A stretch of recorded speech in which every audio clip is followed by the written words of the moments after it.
Good morning, guys. Hi, what's up?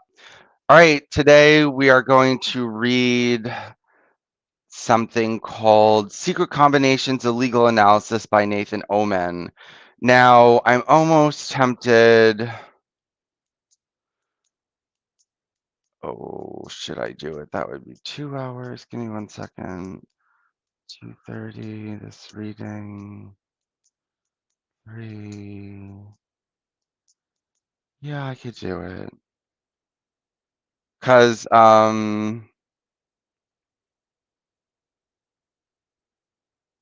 anyway, this is called Secret Combinations: A Legal Analysis. No, I'm not going to do it. What I'm going to do is this: Secret Combinations: A Legal Analysis by Nathan Oman. So if you go back to the very, very, very, very first number one, Mormonism and Judeo-Freemasonry, where let me see what I was reading there.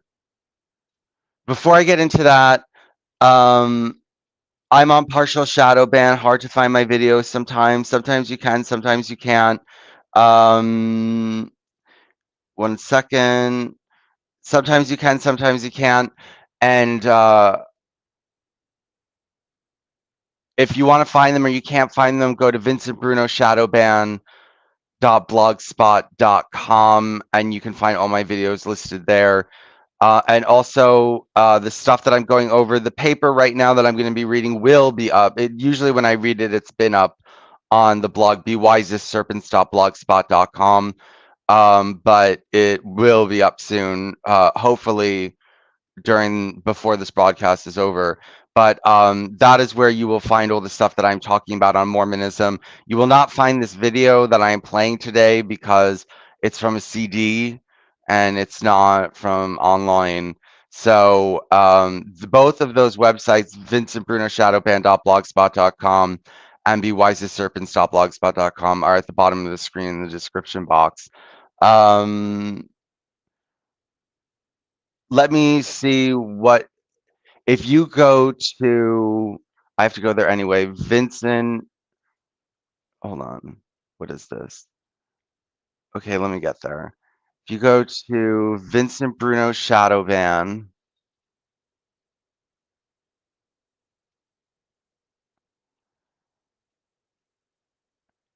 and you go down and you find where I'm talking about Mormonism and Judeo-Freemasonry, which started on 4/27/23. If you go down, it goes Introduction to Mormonism, 1 Mormonism and Judeo-Freemasonry. So actually, it was interesting. Um, I just randomly picked a video to play, so I usually do a reading and then a video.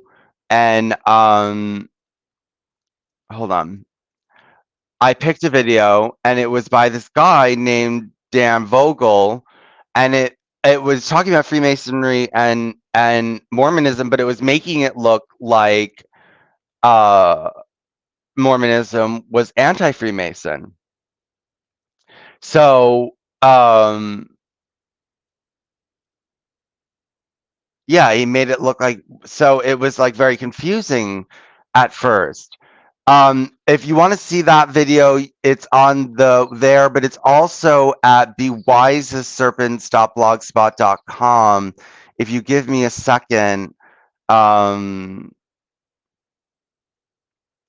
on. Give me 1 second. I just have to do a few things at the beginning of my show, like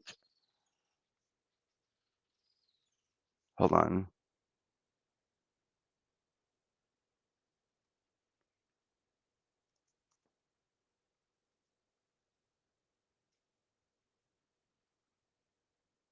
Okay, hold on.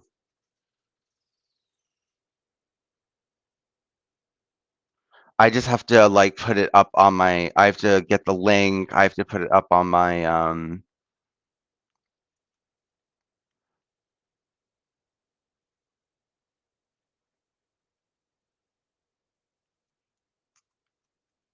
hold on. I have to put it up on my blog and then I have to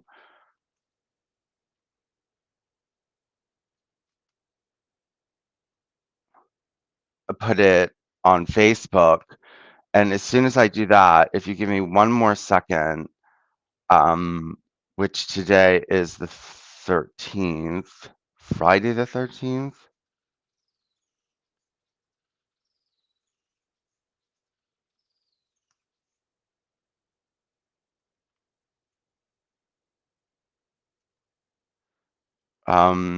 I will then show you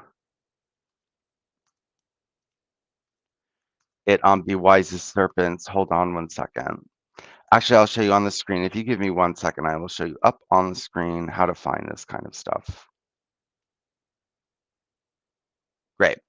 Okay, so if you go to the ones I want to show you, actually, I'll just show you and Be Wise as Serpents because then you can just watch it yourself. So you want to go to, let's go to present, and we're going to say share screen, and we're going to say share window, and we're going to call it, no, we're going to show it here, and we're going to share, and then we're going to go to bewiseserpents.blogspot.com, come down, let me just make sure this is showing, okay.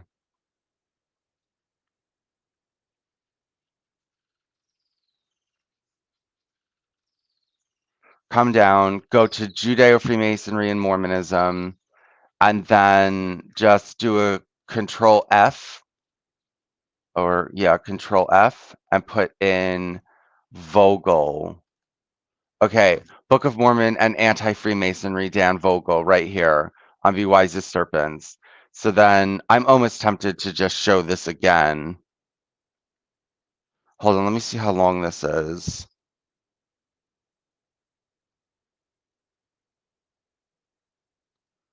Hold on.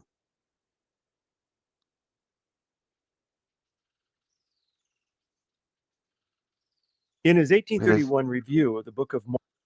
Okay, this is 49. Just give me one second. Okay, it looks like I'm tempted. I'm just checking to see if I'm just going to show this all over again.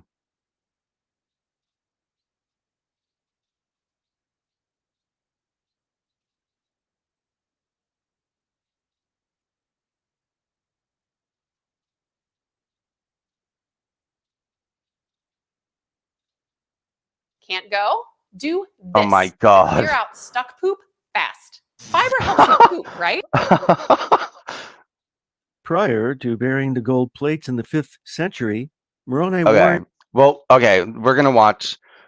Never mind. Okay, today we're going to skip. Today we're going to skip Billy Crone because I think it's important. So we have about, let's say, 2 hours.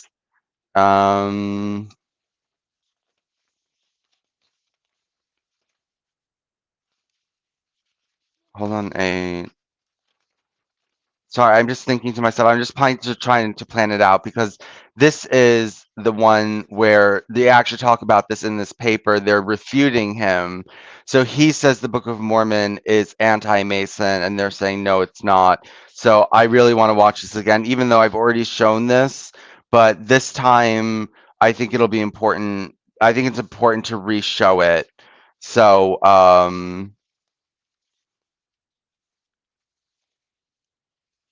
I think it's important to re-show it. So let me read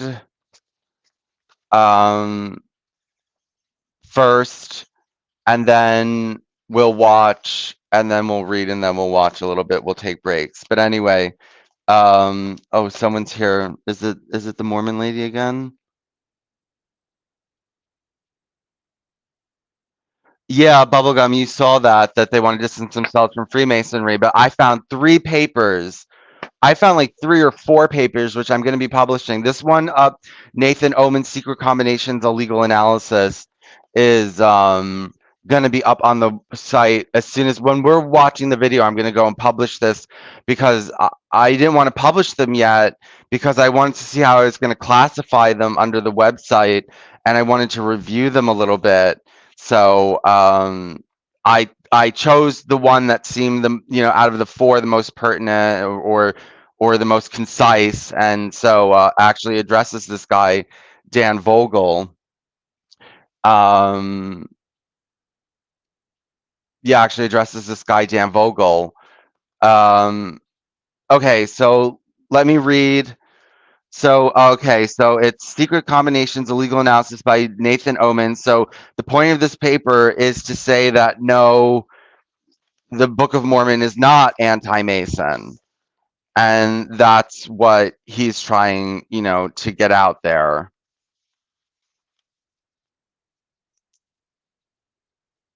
Okay.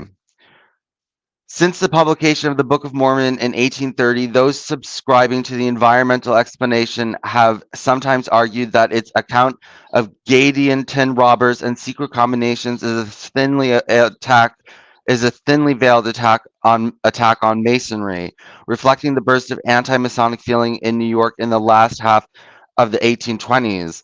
Alexander Campbell seems to have been the first one to advance the anti-Masonic thesis, writing in February in 1831. However, Campbell soon rejected his original explanation in favor of the Spalding theory, which rapidly became the dominant non-Mormon explanation for the Book of Mormon in that century. The anti-Masonic thesis, however, was revived and deepened in the opening decades of the 20th century. By the time of her famous 1945 biography of Joseph Smith, Fawn Brodie was confidently asserting that the Book of Mormon discussion of secret combinations were bald parallels of Masonic oaths. Since the publication of No Man Knows My History, the anti-Masonic thesis has become common among non-Latter-day Saint writers on Mormonism. In recent years, Dan Vogel has been its most articulate proponent. Scholars have disputed the thesis. Richard Bushman, Blake Oster, Daniel Peterson, and D. Michael Quinn have been its main critics. The basic thrust of their argument is that that the claim parallels between Masonry and Gadianton robbers are superficial. Peterson, for example, notes that some proponents of the thesis have argued that the fact that both Masons and Gadianton robbers wear lambskin aprons is significant. However, he argues that this parallel is trivial since there is but a single reference to a lambskin as the as a Gadianton garb, which has no particular significance in the narrative, and the Book of Mormon lists other clothing worn by the robbers. Hold on. The critics of the anti-Masonic thesis also point out the Book of Mormon's secret combinations exhibit features absent from the anti-Masonic rhetoric. For example, Blake Oster has argued that the Book of Mormon's secret societies differ from Masons in the precise way they are similar to ancient Near Eastern bands of robbers. In addition, critics of the thesis argue that certain key features of anti-Masonic rhetoric are absent from the Book of Mormon's discussions of Gadianton robbers. For example, Quinn argues that a stock element of the anti-Masonic fear of the 1820s was a denial that Masonry had any ancient origins. In contrast, even the opponent of secret combinations within the Book of Mormon narrative acknowledged their ancient roots. The argument over the anti-Masonic thesis is multifaceted, involving, as it does, attempts to find or refute parallels between two complex phenomenon. In the most recent work in the subject, Vogel claims to respond to all of the major and most, if not all, the minor arguments against the anti-Masonic thesis. He then goes on to discuss no less than 17 specific disputes. A comprehensive discussion of the debate is beyond the scope of this paper. I will not survey the full range of arguments offered by or against the anti-Masonic thesis, nor will I attempt to lay the thesis to rest. Instead, I will focus on one possible line of analysis of a single issue within the debate. One claim made by the proponents of the anti-Masonic thesis is that during the late 1820s, the term secret combinations had a unique and nearly exclusive association with Masonry.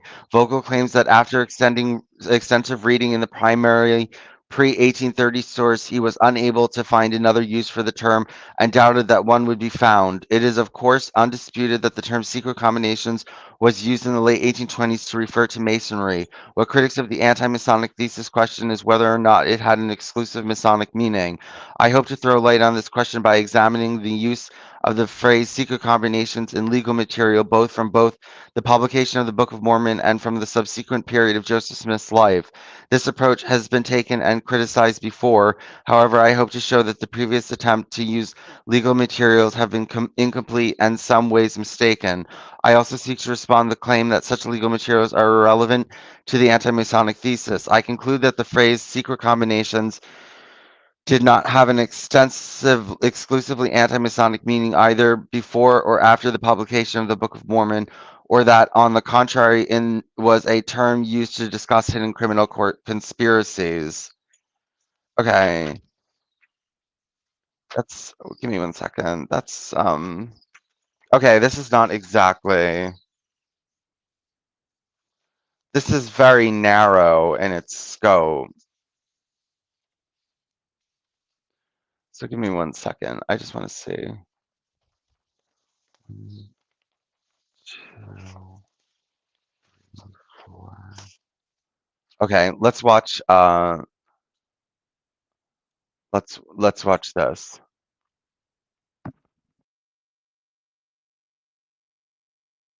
The best way to burn fat and get in shape. It's not keto with paleo fasting or vegan, and it's not super. In his 1831 review of the Book of Mormon, the famous Reformed Baptist preacher and founder of the Disciples of Christ, Alexander Campbell, charged that Joseph Smith had brought together in his Ancient History of America every error and almost every truth discussed in New York for the last 10 years, including even the question of Freemasonry, Republican government, and the rights of man. Jason Whitman, the General Secretary of the American Unitarian Association, said in 1834, "It is well known that in many minds there is a strong feeling of opposition to the institution of Masonry. All such find something in the Book of Mormon to meet their views." Traveler Edward Strutt Abney remarked in 1835 that one passage in this curious Mormon Koran clearly points to the place of its concoction and the prepossessions of its author, for it alludes most unequivocally to the Freemasons. This was not only the observation of non-Mormons, for Martin Harris, who had funded publication of the Book of Mormon, also reportedly remarked in March 1831 that the Book of Mormon is the anti-Masonic Bible and that all who do not believe in it will be damned. Just what is the basis for these statements? What is Freemasonry? Why were there anti-Masons? What exactly does the Book of Mormon have to do with either of them? What can we discover about this forgotten cultural context in which the Book of Mormon appeared? Hi, I'm Dan Vogel. First readers of the Book of Mormon immediately associated its discussion of secret combinations that led to the destruction of both the Nephite and previous Jaredite nations with the current anti-Masonic agitation centered, of all places, in Western New York. Believers also interpreted the Book of Mormon's warning of a latter-day secret combination seeking to overthrow the American government in the context of their current political situation. Of course, apologists have attempted to downplay the significance of this observation with a variety of arguments. In this first video, I will explore the ways in which the Book of Mormon reflected anti-Masonry. And in a second video, I will respond to the apologists' arguments.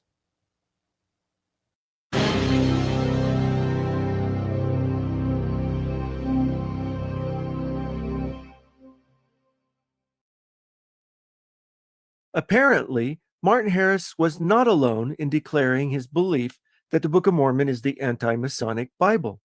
According to the Ohio Star, a newspaper published in Ravenna, about 45 miles south of the Mormon capital in Kirtland, the Mormon Bible is anti-Masonic, and it is a singular truth that every one of its followers, so far as we are able to ascertain, are anti-Masons. What were the reasons for Harris and others connecting the Book of Mormon with anti-Masonry? Unfortunately, what the book's first readers took for granted, they did not explain in detail. The purpose of this essay, then, is to place modern readers, so far as possible, in the vantage point of the book's earliest readership. In this video, I will examine the socio-political climate in America at the time the Book of Mormon appeared, and explore the rhetorical dynamic between the book and its first readers. In the process, it is hoped, the Book of Mormon's message, as perceived by those in America in the early 1830s, will be elucidated. When the Book of Mormon came off the press in March 1830, it not only described the entire destruction of two ancient American civilizations, but also contained ominous and foreboding predictions concerning latter-day America's own national calamity. The Book of Mormon spoke directly to its American readers and warned of destruction by secret combinations.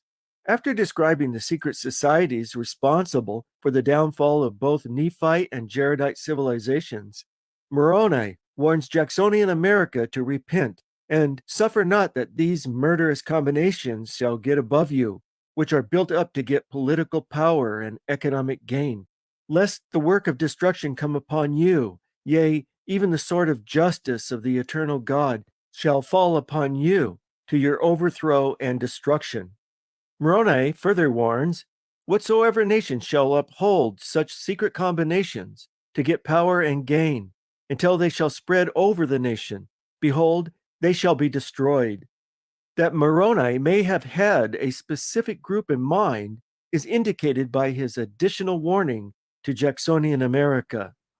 The Lord commandeth you, when ye shall see these things come among you, that ye shall awake to a sense of your awful situation because of this secret combination, which shall be among you, or woe be unto it, because of the blood of them who have been slain.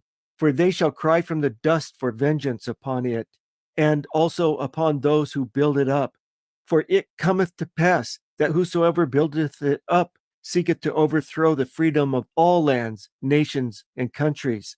Wherefore I, Moroni, am commanded to write these things, that evil may be done away. At the time of the Book of Mormon's publication, the term secret combinations was used almost exclusively to refer to Freemasonry, and had become laden with anti-Masonic connotation. On March 29, 1827, the Morgan investigator at Batavia, New York, declared, beware of secret combinations. These are the words of General George Washington. Do not these words point with an index that cannot be mistaken to the Society of Freemasons? The same year, Solomon Southwick, editor of the National Observer at Albany, New York, published a solemn warning against Freemasonry, in which he repeated the statement from another newspaper. When we hear him, Washington, uttering a farewell warning to his countrymen to beware of secret combinations, what are we to suppose he means? What secret combination existed in our country at that time except Masonry?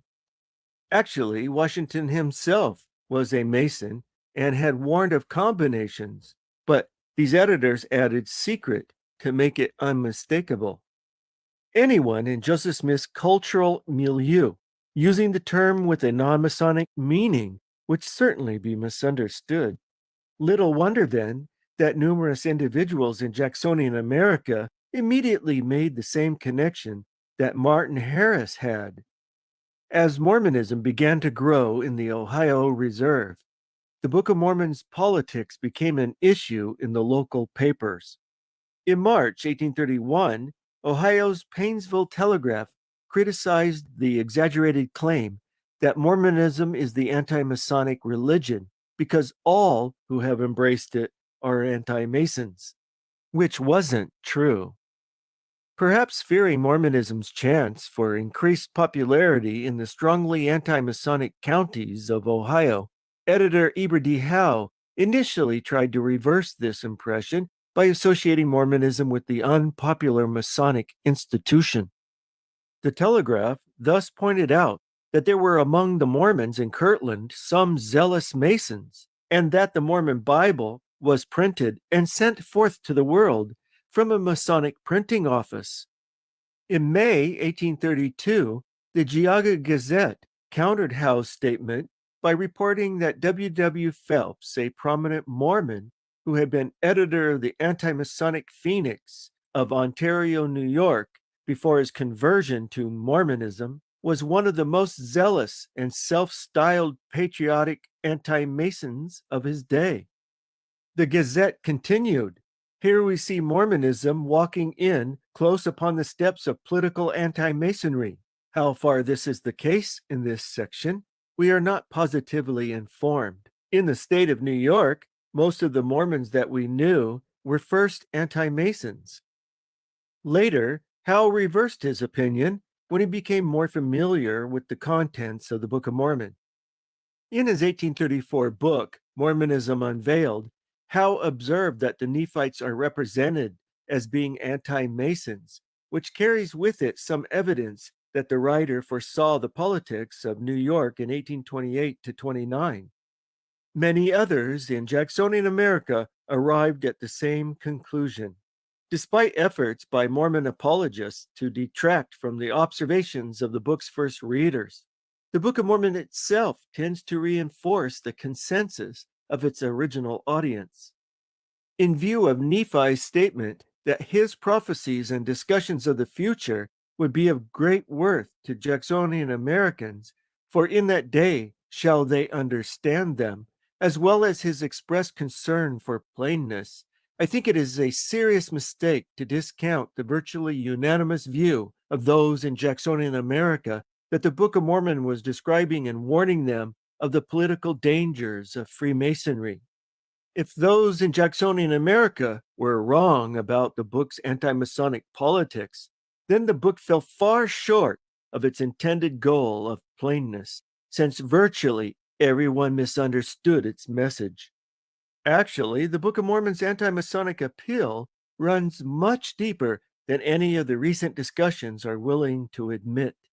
It is likely that Harris saw in the Book of Mormon much more than a warning of secret combinations to justify his assertion that it was the anti-Masonic Bible.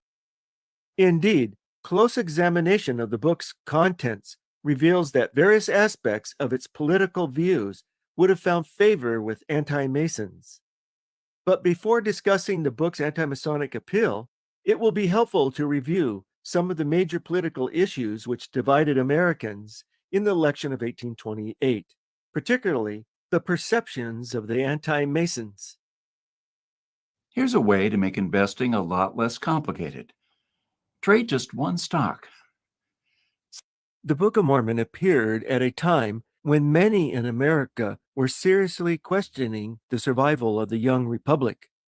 When Joseph Smith sat down with his scribe, Martin Harris, on April 12, 1828, to dictate the history of a fallen people, the nation was in the midst of an election in which the future of the United States seemed to be held in the balance. By the time Smith had finished dictating his History of Ancient America in June 1829, General Andrew Jackson, the hero of the War of 1812 and famed Indian fighter from Tennessee, had been elected 7th President of the United States over incumbent John Quincy Adams, and had occupied the office for less than 2 months amid predictions of national disaster. Religious conservatives worried that Jackson's views on the separation of church and state, among other things, would incur divine displeasure on the United States. The election of Jackson was the culmination of a major shift in the balance of power in the nation. With the relaxing of property qualifications for voting and the discontinuance of religious tests in several of the states, more and more the voice of the common man was heard in the elections. Moreover, every year the West was growing in population and political power, and those of the old political elite watched in horror as control slipped from their hands with each succeeding election. The trend was clearly discernible in the election of 1824, When Jackson, who seemed to embody the traits elitists in Washington most feared about the younger states, had missed the presidency by 1 vote in the House of Representatives. Despite this setback, conservatives could only delay the inevitable, and many believed the election of 1828 had brought the nation to the edge of a precipice where at the polls the nation could either retain in office the well-born and well-educated political elite and save the republic, or push it off into the abyss of mob rule. On January 11th, 1828, the Wayne Sentinel, a newspaper edited by Edward B. Grandin and published near the Smith residence in Manchester, New York, reported that many feared Jackson's popular support, together with the likelihood of his election, were the harbingers of ruin and the indication of the early downfall of this great republic. On May 30th, that same year, the Sentinel reported on the speech of Secretary of State Henry Clay, in which he implored a Baltimore audience to solemnly pause and contemplate the precipice which yawns before us. If Jackson is elected, he said, it would incur divine displeasure, and God might find it necessary to chastise this people with the rod of his vengeance. Soon, Jackson's opponents began suggesting just how God's displeasure would be displayed. On July 11, 1828, the Sentinel reported that the opponents of Jackson were declaring that the crisis has arrived and that the elevation of General Jackson to the presidency is only the first step, the entering wedge to the dissolution of the Union. The opponents of the general, the pro-Jackson Sentinel continued, have attempted to keep the minds of the people alarmed by dwelling upon a more momentous topic, the dissolution of this beautiful chain of sister states and the extinction of all our bright hopes and anticipation of the future prosperity of this proud republic. And all these political stratagems, maneuvers, and conclusive efforts that those now at the head of our nation may be retained in their places against the free, unbiased will of the people. Jackson was the first president elected from the West. His ascendancy to the presidency symbolized the hopes and ambitions of the less privileged classes, and they descended in droves upon the District of Columbia on the 4th of March, 1829, to participate in his inauguration. It was a proud day for the people, Kentucky newspaperman Amos Kendall wrote. General Jackson is their own president. But Justice Joseph Story was less enthusiastic. The reign of King Mob seemed triumphant, he murmured. Clearly, there was a difference in perception. It was a dark day for conservatives, who looked to the dawning of a new age with great apprehension and uneasiness. Of course, the vast majority of Americans had either supported Jackson or gracefully accepted his victory as the result of the democratic process. But there was a significant minority who were not so optimistic, who could only see national ruin, perhaps even apocalypse. John Randolph of Roanoke described the situation just before Jackson's inauguration.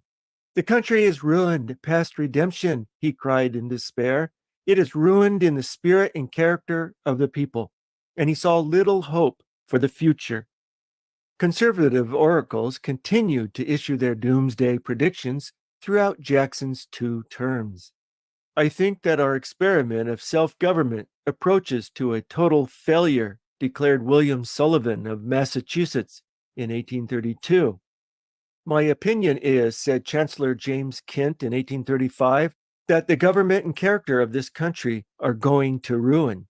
We are going to destruction," he mournfully predicted in 1837. "All checks and balances and institutions in this country are threatened with destruction from the ascendancy of the democracy of numbers and radicalism and the horrible doctrine and influence of Jacksonianism." Such were the lamentations of the passing order. Thus, the Book of Mormon appeared at a time when the stress of transition was at its highest point. Various scholars have already recognized in the Book of Mormon a rejection of various Jacksonian principles. To a certain extent, the book might be seen as echoing conservative lamentations and Jeremiads of destruction. I now turn my discussion to a very special anti-Jackson group, the Anti-Masons. The campaign of 1828 had been one of the nastiest in American history. Jackson had been assailed in the press as a murderer and an adulterer. One line of attack involved his affiliation with Freemasonry, a secret fraternal organization that traces its origin to the stonemason guilds of 17th century Britain and Europe. Members are initiated into Masonry and pass through various degrees and ceremonies that include key words, hand grips, and blood oaths. Jackson's Masonic affiliation was particularly exploited in Western New York, which had been the scene of intense anti-Masonic agitation after William Morgan, a disaffected Mason from Batavia, about 50 miles west of the Smiths' home in Manchester, had mysteriously disappeared in 1826 and was suspected to have been the victim of a Masonic plot to prevent him from publishing a book exposing their secrets, which nevertheless appeared posthumously the following year. When indictments were handed down against a number of Masons and only a few were convicted and given light sentences, many surmised that the government had been infiltrated by members of the secret organization who were protecting the guilty. On January 1st, 1827, the anti-Masonic Batavia Advocate complained, "We have waited in vain for the tardy steps of justice to overtake the villain, but his steps are too slow and his arm too feeble." Soon the frustration and anger escalated and exploded into a spontaneous eruption of grassroots meetings where citizens, like those in Genesee County, demanded the exclusion of all Masons from public office. Only 6 weeks after Morgan's disappearance, the citizens of Leroy resolved to withhold votes from any candidate for public office who has in any way aided, assisted, or approved of those late outrages and does not publicly condemn them. After wondering, is it the result of accident that the Masons hold all the offices, govern the presses, and control the administration of justice? The Batavia Advocate concluded, "We must resort to the polls of the election." All over the earth, God is raising up a new breed of wealth builders who will use their money to shape the course of world history. When it was discovered that Jackson had served as Grand Master of the Grand Lodge of Tennessee, supporters of Adams in New York quickly exploited the situation by attempting to draw the Masonic issue along factional lines. Thurlow Weed, anti-Mason and anti-Jackson, established in Rochester the Anti-Masonic Inquirer in February 1828, which consistently associated Jacksonians with Masonry. When supporters of Jackson in Wayne County met for a convention, the Wayne Sentinel reported on 15th of August, 1828, that conservatives were spreading the false rumor that it was a Masonic meeting and designed for the benefit and promotion of Masons. The association of Jacksonians with Masonry evidently persisted in New York to reappear as an issue in the 1830 state elections, as is evident from a Wayne County anti-Masonic broadside dated November 1830, which matter-of-factly referred to the Jacksonian Masonic Republican Party. On April 9, 1830, the Wayne Sentinel complained that it is astonishing to see with what unblushing impudence the antis call the Republican Party a Masonic party. The union of the politically powerful Jacksonians and their militaristic leader with the murderous secret combination of Masonry must have become, for at least some New York conservatives, the ultimate possible danger to their liberties and freedoms. On November 17, 1828, the anti-Jackson, anti-Masonic Palmyra Freeman declared that Masonry was a secret combination to destroy liberty and religion. With Masonry, the Freeman continued, public confidence is destroyed, the laws of the land set at defiance, and the liberties of the people put in jeopardy. On December 2nd, the Freeman warned what would happen should Masonry get the upper hand in the elections. What will the people of this country think of themselves 10 or 20 years hence, if they should suffer themselves to be duped, and do not now unite hand and heart to put down a secret society which, if again suffered to get fairly the ascendancy, will crush them and their liberties together. The Jackson ticket in Ohio has prevailed by a majority of about 4,000. The cause of this unexpected result should be immediately made known to the public. It is suspected that Masons have done much behind the curtain. They act in a secret manner and exert a powerful influence in all our elections. Our government and country will be destroyed unless the people put down Masonry root and branch. It is exerting a most baneful influence on our civil and religious privileges. During the 1828 campaign, the Wayne Sentinel repeatedly accused the Adams administration of trying to exploit the situation in Western New York with regard to the Masonic issue.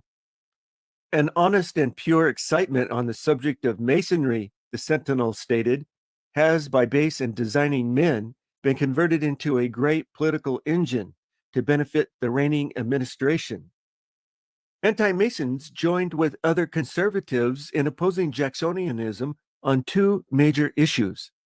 By 1827, Van Burenites in New York had taken up the states' rights position and supported Jackson during the election. Most anti-Masons, on the other hand, supported Adams and his Federalist policies. Anti-Masons were also opposed to the Jacksonian insistence on the complete separation of church and state, or the theory of religious non-interventionism. Jacksonians refused to support national fast and prayer days or to participate in special congressional prayer meetings, and actively opposed the Sabbatarians petitioning Congress for the discontinuance of Sunday mail. Anti-Masons, on the other hand, generally supported the Federalist Whig theory of national religion and eventually joined with the movement inspired by the sermon delivered on the 4th of July, 1827, by Ezra Stiles Ely, pastor of the Third Presbyterian Church of Philadelphia, in which he proposed that there should be established a Christian party in politics. By 1830, observes one historian of the anti-Masonic crusade, the anti-Masons felt that they had translated Ely's dream into reality. The Albany Argus complained in 1830 that the anti-Masons wanted to inquire into every man's religious opinions and to reduce all to a particular creed, and the Working Man's Advocate charged in 1830 that political anti-Masonry is neither more nor less than a church and state intrigue. Anti-Masons shared with Jacksonians populist and egalitarian rhetoric and declared in 1828 their opposition to the monster institution of Masonry, which had created odious aristocracies by its obligations to support the interests of its members, in preference to others of equal qualifications. However, despite Jacksonian egalitarian rhetoric, anti-Masons in New York linked them with the Van Burenites and the autocratic oppressors. The campaign of 1828 was remembered by some as the most exciting in New York's history. It was an election that swung previously evenly divided counties strongly for one ticket or the other. Many Masons felt compelled to support Jackson regardless of their political preferences, while anti-Masons who were politically divided became enthusiastic supporters of Adams. Although Jackson won the election, anti-Masonry proved to be an effective weapon, for the Jacksonian campaign suffered in New York, especially in the western counties. Historian Lee Benson observed, instead of showing that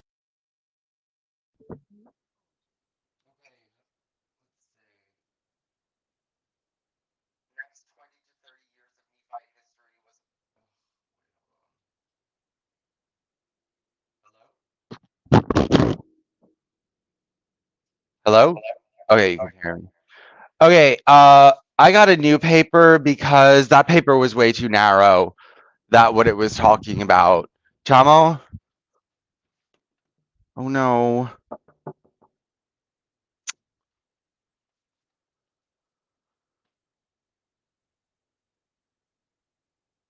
Shit.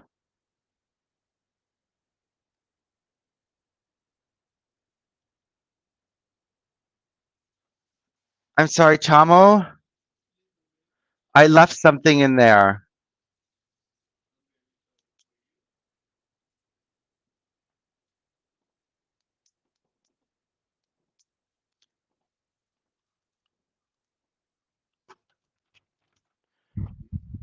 Yeah, this should be. Let me just make sure.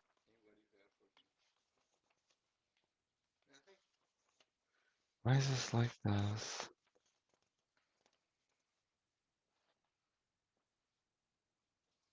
Okay.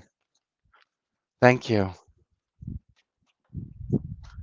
Let me just make sure. Huh? Oh, let me just make sure this is totally printed.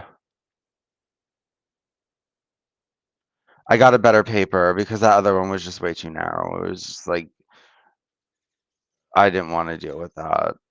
That was just the word. It was just dealing with the word secret combinations.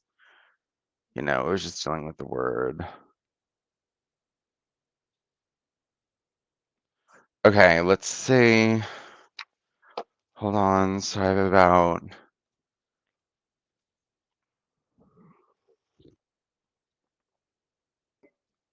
Okay, let's do. Oh wait, 15 pages. So let's do one.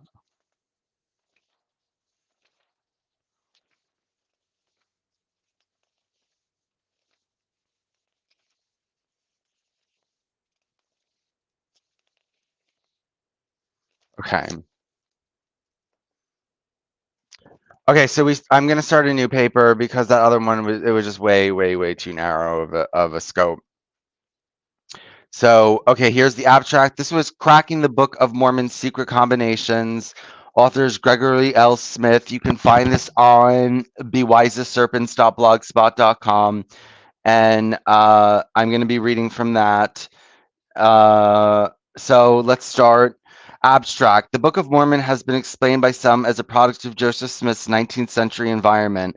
Advocates of this thesis have argued that the phrase secret combinations is a reference to Freemasonry and reflects Joseph Smith's preoccupation with this fraternity during the Book of Mormon's composition in 1828 to 1829. It is claimed that this phrase is rarely, if ever, used in a non-Masonic context during 1828 to 29, and that a type of semantic narrowing occurred within restricted to the term of Freemasonry. Past studies have found a new counterexamples which are reviewed, but none from during the precise years of interest. This study describes many newly identified counterexamples, including anti-Masonic authors who use the term to refer to non-Masonic groups, books translated in the United States, legislature bills, grand jury instructions, and works which so characterize slave rebellions, various historical groups and movements, biblical figures, and religious groups. These examples are found before, during, and after critical 1828 to 29 period. Examples from 1832 onward likewise demonstrate that no semantic shift occurred with restricted secret combinations to Masonry. This element of the environmental hypothesis has now been robustly disproven. Okay. So, okay,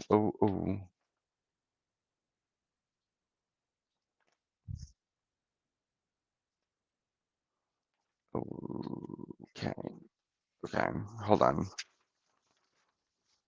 Okay, cracking the Book of Mormon's secret combinations. Okay.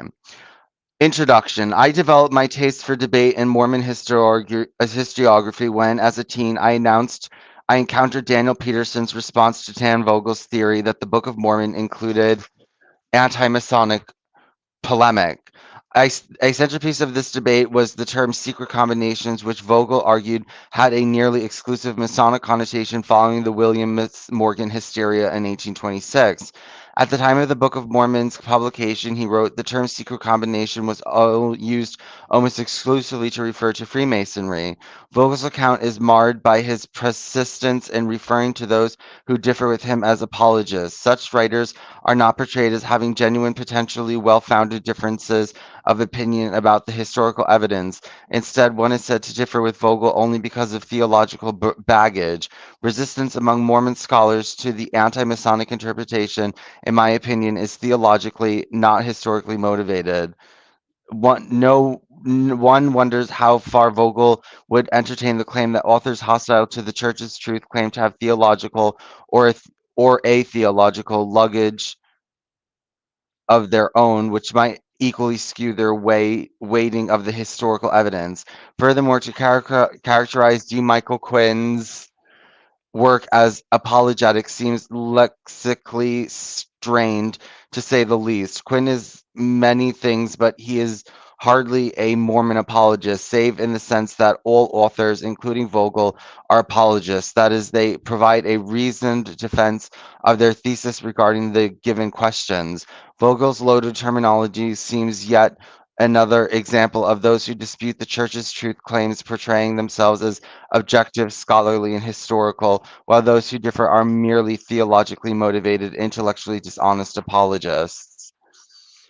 Even as a callow youth, I was immediately suspicious of Vogel's theory because of the difficulty in proving a negative. No one contests the fact that the term secret combinations could be and was applied to the Masons, but Vogel's language parallels compelling only there is scant use of the term in a non-Masonic text in Joseph's era.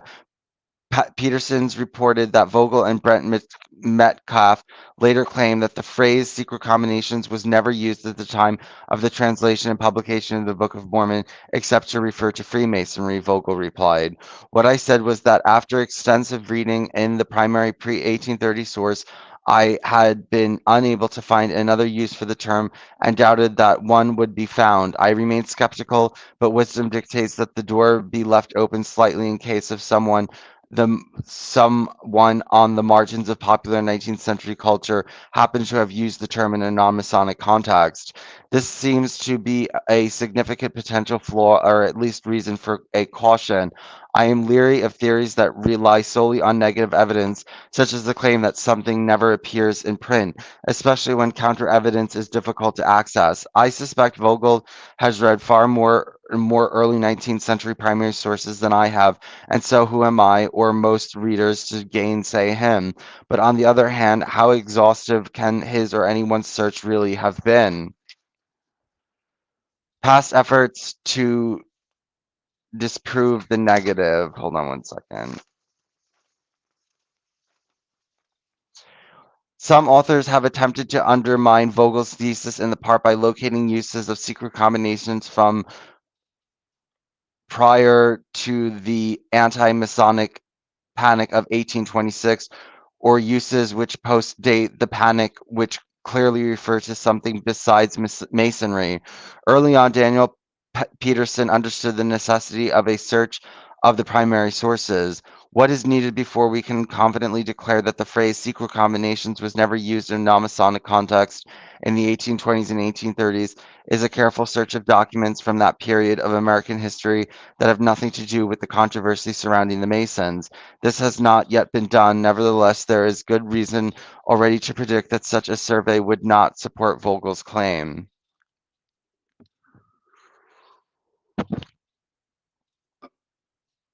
Peterson reported on 10 instances of the phrase secret combination located by John Welch via a search of those 19th century federal and state court opinions available on computer. Peterson finds were admittedly less than ideal for resolving the issue since his earliest example dated to 1850. I can only sadly agree that the laborious task of combining the unindexed and non-computerized legal and other records of the first half of the 19th century remained to be done. Despite these limitations, Peterson predicted that the apparent widespread use of the phrase secret combinations leads more confidently to expect that the phrase was common in the early period as well. His optimism was rewarded when 2 years later he found an example from 1826 that applied the term to Andrew Jackson in a non-Masonic context. Vogel would dismiss this evidence, agreeing with D. Michael Quinn that, given the possible sarcastic use of anti-Masonic phrases by one Freemason against another, Jackson's 1826 letter does not support Peterson's claim that the letter definitively disapproves all claims of the exclusively anti-Masonic use of the phrase secret combinations. We know incidentally how vulnerable Vogel's stance is. He must explain away any contrary evidence for even a few counterexamples weaken his thesis substantially. Ooh, well, so far these people seem a little butthurt.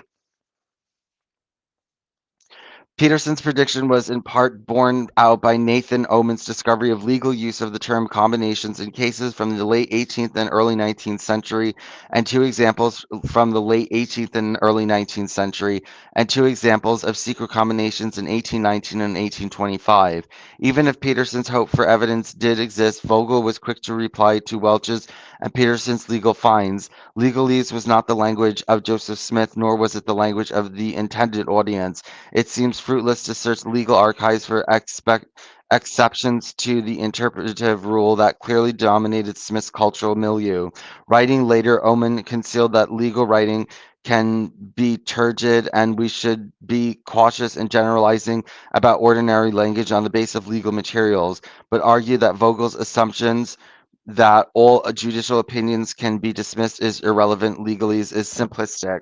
Oman also Oman also provided additional examples of secret combinations from the 2 decades following the Book of Mormon's publication. More recently, Ben McGuire provided detail of an electronic database search for the term secret combinations that did not mention Mason or Freemason, though he did not examine specific quotes in context. In 2003, Paul Morrison noted of the claim of verbal dependence that the term secret combination is more distinctive and deserves closer scrutiny. He contested the strength of the newspaper evidence presented by Vogel and others. In support of these claims, such authors point to 7 occurrences of the term found in 4 upstate New York newspapers between 1827 and 1829. At first, this list may look impressive, but aspects of timing and location do not match up with what we know of Joseph Smith's whereabouts during the same period. Indeed, on closer examination, it is most unlikely that any occurrence of the term could have directly influenced the Book of Mormon. The first instance of the term secret combinations occurred in May 1827 in a newspaper published in Batavia, New York, about 60 miles from Palmyra. 3 more instances appeared in Palmyra newspaper in July, November, and December of 1828. At that time, Joseph Smith was living not in Palmyra but in Harmony, Pennsylvania, a distance of 2 or 3 days' travel. The remaining 3 occurrences were published in Palmyra newspapers in September, October, and November of 1829, several months after the translation was completed and the copyright secured, and while the printing was underway. Therefore, the argument that Joseph Smith adopted the term from anti-Masonic writings cannot be sustained by these sources. It will stand only if it can be shown that these newspaper articles are representative of wider range of anti-Masonic writings yet to be identified that Joseph Smith might reasonably be expected to have read. But even that idea is a matter of some uncertainty. In 1830, James Creighton Ardeur published a collection of popular anti-Masonic writings entitled Opinions on Speculative Masonry. The 280-page anthology included 29 speeches, sermons, editorials, and letters by various anti-Masonic writers from New York and Massachusetts, most of which had previously circulated in pamphlet form. Yet in this entire collection, the term secret combinations occurs only once. If the term were a generally understood code name for Freemasonry, it is difficult to explain why it is almost absent from a book of this kind. Almost. Well, it's not absent. Mortensen went on to present more court documents, 50 uses of the 19th century, including 6 prior to 1850, and selections from Internet and the Making of American Collections at the University of Michigan and Cornell University. He provided a total of 24 examples with some overlap from previous studies from 1709 to 1850, with at most 2 references to the Freemasons, 1830 and 1835. Unfortunately, there were no uses of the term from the key period of 1826 to 1830 that did not mention Freemasonry. The sole example from 1830 did mention the fraternity. A few of his examples, for example, David Hume, came from the British work, which may be less helpful in evaluating any distinctive pattern in American usage. I thus find myself a dwarf straining to peer over the shoulders of giants, but in the case of the dwarf has a secret weapon, Google Books. Okay. Let's continue. I'm believing more like Dan Vogel's uh believe now. These people seem almost, though it was almost absent from a book on Freemasonry. Okay, let's continue watching. That Jackson enjoyed great popularity in New York, the returns show that he barely squeaked through to victory with 51% of the votes. The Nephite record keepers believed that their account of the destruction of two ancient American civilizations would be a timely and urgent message for latter-day America. What had happened in ancient America was about to happen again in Jacksonian America. The Book of Mormon's narrative of the rise and fall of both the Nephite and Jaredite nations thus contained a subtle message for latter-day Americans. Martin Harris and other early readers were therefore encouraged by the Book of Mormon itself to push their anti-Masonic interpretations beyond the book's direct warning of secret combinations and to make comparisons. The Book of Mormon not only explicitly warns Jacksonian Americans about secret combinations then threatening to bring down destruction upon their nation, but it also combines the concept of religion and politics with the concept of social and political equality in a way that only the anti-Masons could appreciate.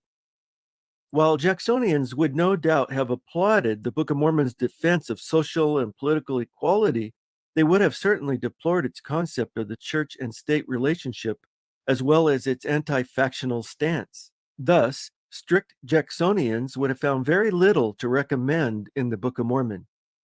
Conversely, supporters of Adams, ex-Federalists, and other conservatives would have been attracted to the Book of Mormon's description of the strongly centralized Nephite government, as well as its blend of religion and politics, but they would have seen as incompatible the book's defense of political and economic equality. The Book of Mormon thus combines the following favorite anti-Masonic elements in its description of the decline and fall of the Jaredite and Nephite nations. 1. The ascendancy of secret combinations. 2. The rejection of religious leadership. 3. The loss of social and political equality. And 4. The fragmentation of a centralized government. A closer examination will reveal how the Book of Mormon weaves these elements into its account of the disintegration of the Nephite and Jaredite civilizations. According to the Book of Mormon, the ideal government is one which is led by a prophet king. This ideal is exemplified by Nephi, Benjamin, and Mosiah, all of whom rule by divine right. However, after suffering through the reign of the tyrant King Noah and having no legitimate successor, King Mosiah set up a system of higher and lower judges who were to judge the people according to the laws which had been given by the hand of the Lord. These judges were appointed according to the voice of the people, with the promise that if the time comes that the voice of the people doth choose iniquity, then is the time that the judgments of God will come upon you. The prophet editor, Mormon, guides his readers through nearly 1,000 years of Nephite history, where this principle is borne out repeatedly. The ideal under Mosiah's theocracy was initially achieved, for he was appointed chief judge while at the same time being high priest over the church. Not only did Mosiah's government combine the concept of religion and politics with a strong central government, but it also attempted to establish social and political equality. When Mosiah explained the principles of his new government to his people, they relinquished their desire for a king and became exceedingly anxious that every man should have an equal chance throughout all the land. Interestingly, the first secret society to appear among the Nephites occurs about 52 BCE during a hotly contested election. Peharan II, Pecumeni, and Peyanki each wanted to succeed their recently deceased father as chief judge and governor of the people of Nephi. When Peharan II was appointed by the voice of the people, Peyanki and his supporters rose up in rebellion and sought to destroy the liberty of the people. However, when the coup was discovered, Peyanki was condemned to death. His followers sent Kishkumen to murder Peharan II, and entered into a covenant to keep the assassin's identity secret. After Paharan's murder, Pacumeni was appointed as chief judge. Meanwhile, Kishkumen and his band went underground only to resurface a year later with a new plot to assassinate the chief judge, Helaman I, who had succeeded Pacumeni after he had been killed in battle with the Lamanites, and to place Gadianton in the judgment seat. If successful, Gadianton would be in a position to help his band infiltrate the Nephite government. However, the plot was discovered by one of Helaman's servants, and Kishkumen was killed. Helaman's servant had learned of their secret plan and their combination from Kishkumen himself, who freely divulged details of the plot after Helaman's servant gave unto him a sign.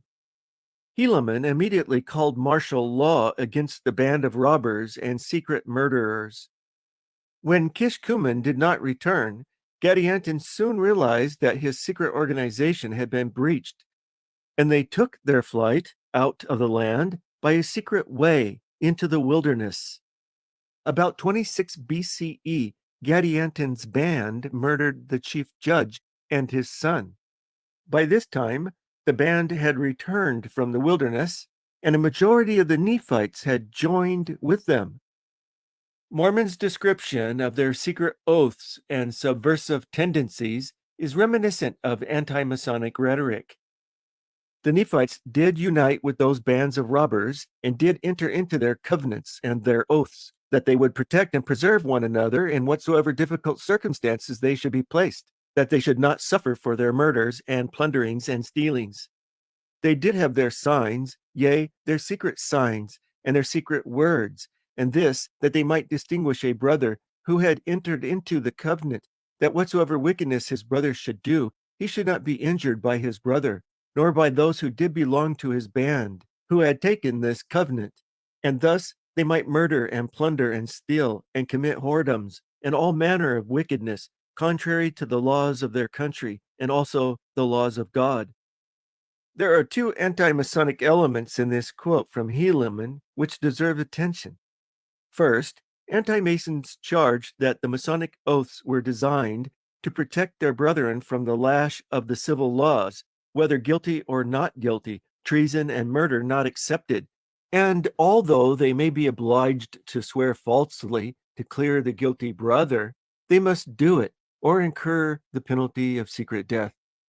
Masons themselves understood that their secret tokens were used by our ancient brethren to distinguish a friend from foe. Second, anti-Masons believed that Masonry subverted both secular and sacred law. The Reverend John Glaser Stearns, in his book An Inquiry into the Nature and Tendency of Speculative Freemasonry, first published in 1826, remarked, "Those laws which support the Masonic system demand and take the life of a fellow creature without any reference to the laws of God or the land." Describing the abduction of William Morgan, one contemporary anti-Masonic source used the following words: "Fired with the indignation at him who had apostatized from their favorite principles, they rushed forth in the right of their fury, bidding defiance to the laws of their country and the laws of their God, resolved upon the single intent, dire vengeance." Mormon's account of the fate of the Gadianton apostates must have seemed to the early readers like a commentary on the Morgan affair. Whosoever of those who belonged to their band should reveal unto the world their wickedness and their abominations should be tried, not according to the laws of their country, but according to the laws of their wickedness, which had been given by Gadianton and Kishkumen.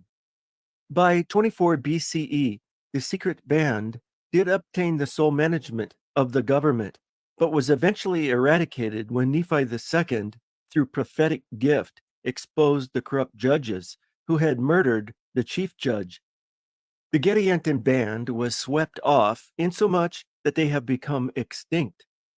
This was one ending to the secret combination scenario, provided the people listened to God's prophets. After a brief period of prosperity and social harmony, the people began to be lifted up onto pride and boastings, because of their exceeding great riches, for there were many merchants in the land, and also many lawyers, and many officers. And the people began to be distinguished by ranks according to their riches. Thus there became a great inequality in all the land.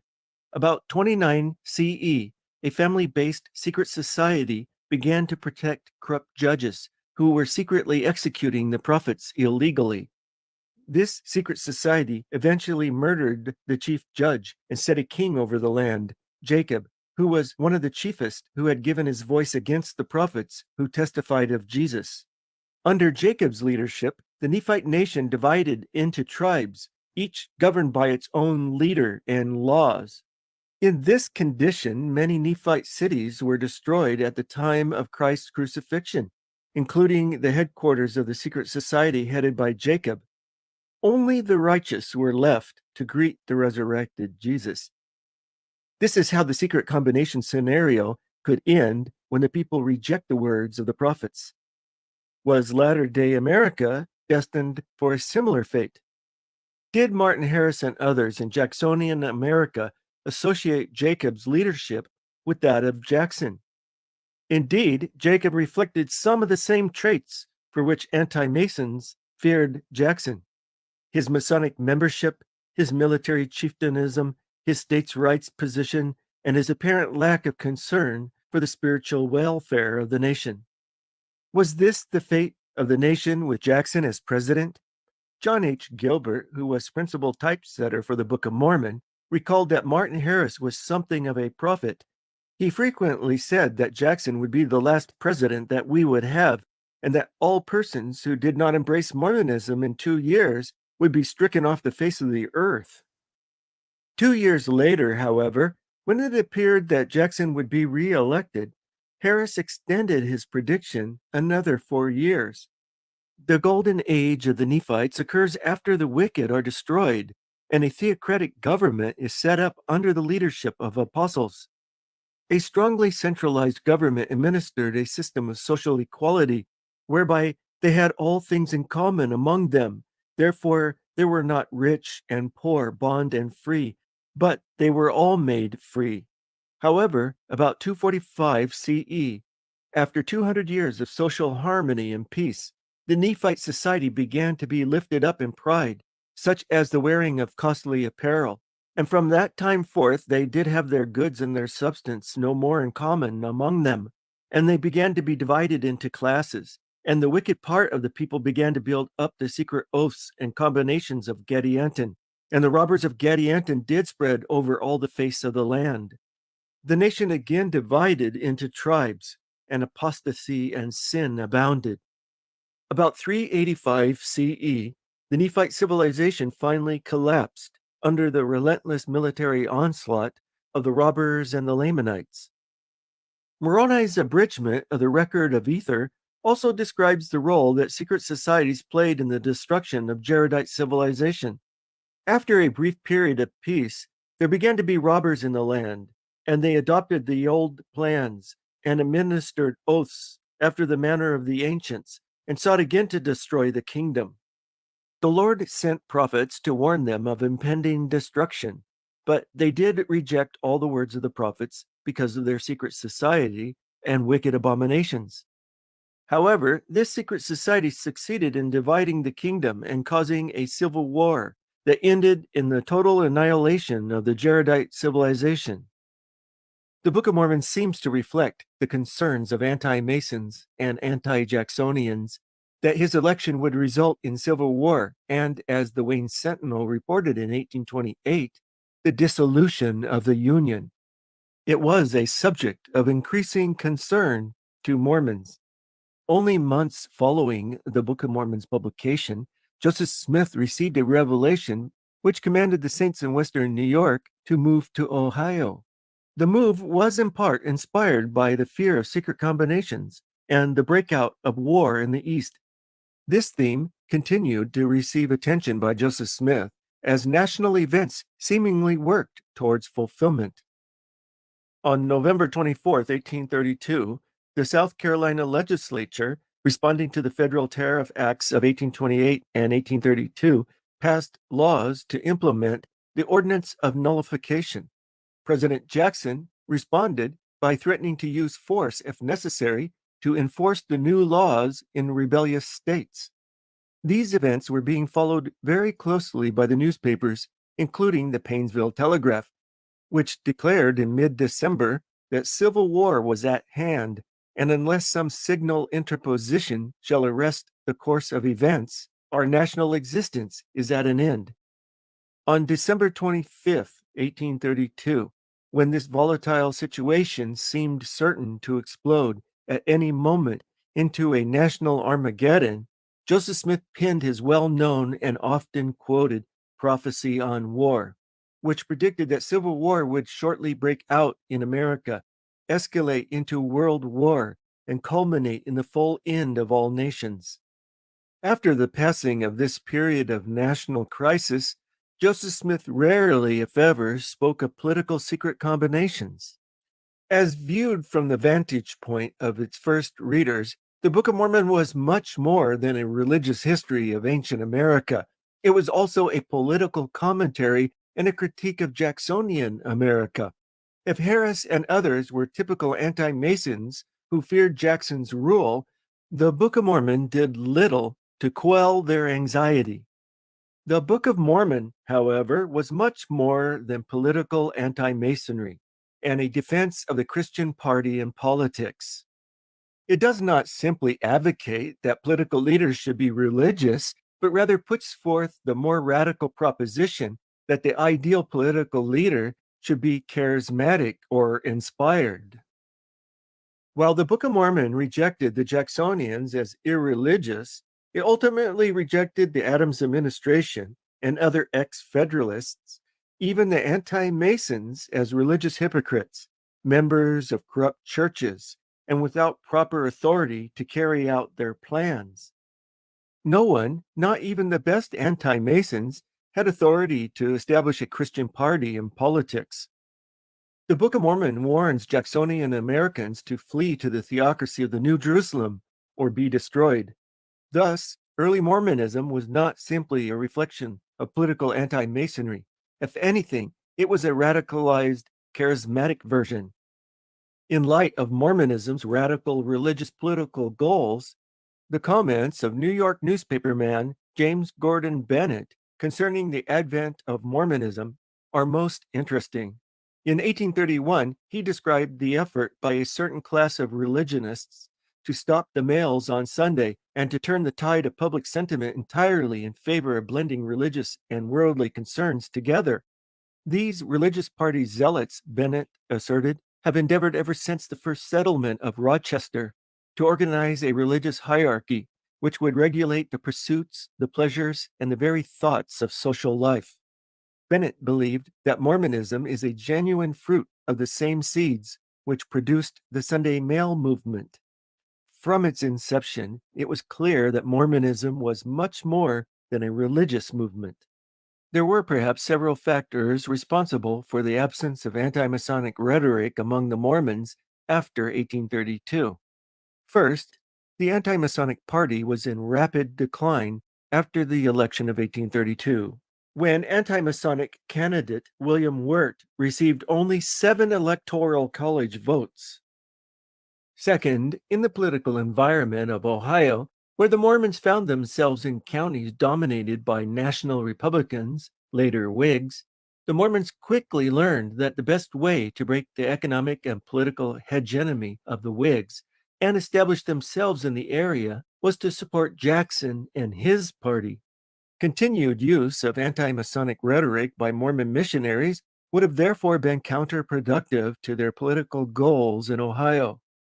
Third, by 1835, it was becoming clear to the saints that the millennium was not as imminent as first perceived, and that the abomination of desolation was not going to take place while Jackson was in office.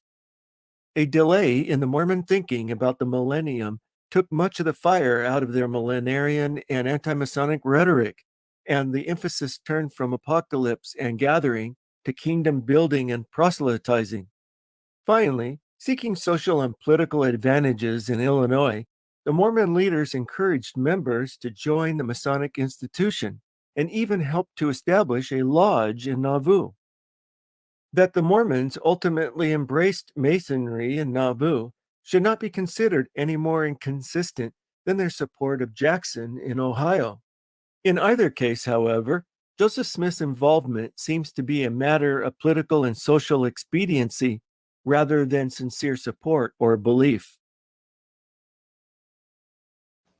Of course, secret societies and conspiratorial plots against the government can be found in every nation and civilization. However, the Book of Mormon itself makes the comparison between the Nephite and Jaredite combinations and those in Jacksonian America. Moreover, there is a noticeable linguistic dependency on anti-Masonic rhetoric in the Book of Mormon's description of ancient secret societies. Even Mormon scholar Blake T. Ostler has argued that certain anti-Masonic elements in the Book of Mormon may be explained as Joseph Smith's independent commentary on Masonry, sparked by his reflection on Nephite secret combinations. A separate issue entirely is whether or not the Book of Mormon's description and warning of secret societies threatening Jacksonian America was primarily concerned with Freemasonry, particularly Andrew Jackson and the Freemasons. Many of the Book of Mormon's first readers apparently believed it was. This is a serious problem. The Book of Mormon's prophecies about national destruction in the latter days by secret combinations seems to have gone down in flames along with Joseph Smith's plans to establish a New Jerusalem in Missouri, which was to serve as a place of refuge for believers wishing to escape the approaching Holocaust. But like the mythical phoenix, Smith arose from its ashes to redefine his mission and focus his energies to build the kingdom of God in a more practical way. I'm Dan Vogel. Thanks for watching.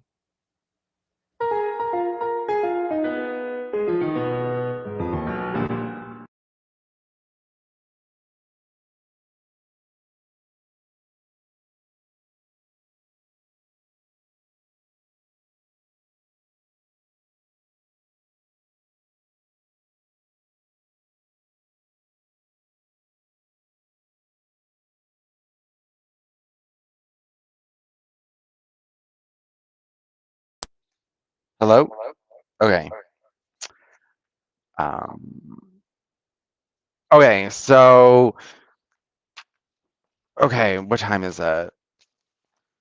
Description of the current study. It occurred to me that Peterson wait, hold on.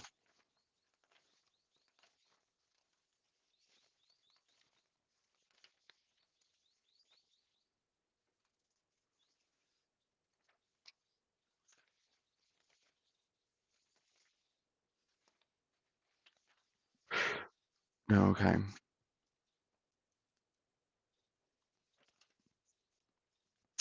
It occurred to me that that Peterson's wish for more digitalized records, which I remembered from my first encounter with this issue in 1990, is now a reality. Beyond even the resources available in Mortison or Omen, in 2004, web search giant Google began a massive project to digitize 15 million volumes within a decade, and by April 2013, they had succeeded in scanning twice that. Several American and international libraries cooperated in the effort, so a vast variety of publications are now available and searchable through optical character recognition.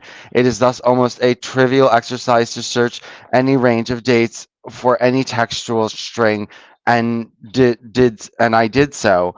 I was surprised at the number of variety of uses of secret combinations between 1715 and 1832. I here report on my findings. I make no claim to have been exhaustive, but the present results are sufficient, I believe, to convince all but the most ideologically driven that secret combinations refers to a far broader range of groups than Masonry, both before, during, and after the Morgan Panic of 1826. It is simply no longer tenable to claim that the phrase is a clear indicator of Masonic influence or intent on the part of the author in the 1820s. I will describe three groups of documents. One, anti-Masonic documents that nevertheless challenge Vogel's readings. General documents. Two, general documents from 1782 to 1832 and 82 to 1832. And three, documents treating religious subjects. treating religious subjects. Okay. Just give me 1 second. Let me make my coffee. Um,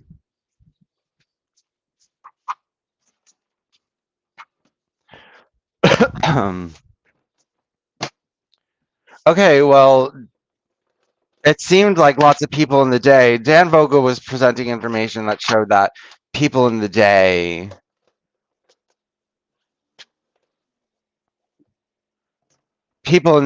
also believe that Mormonism was anti-Masonic. So, these people are playing double games. More Freemasons are Noahides, but they also want to be God. Mormons are Freemasons, but they're anti-Freemason. It's just lots of nonsense.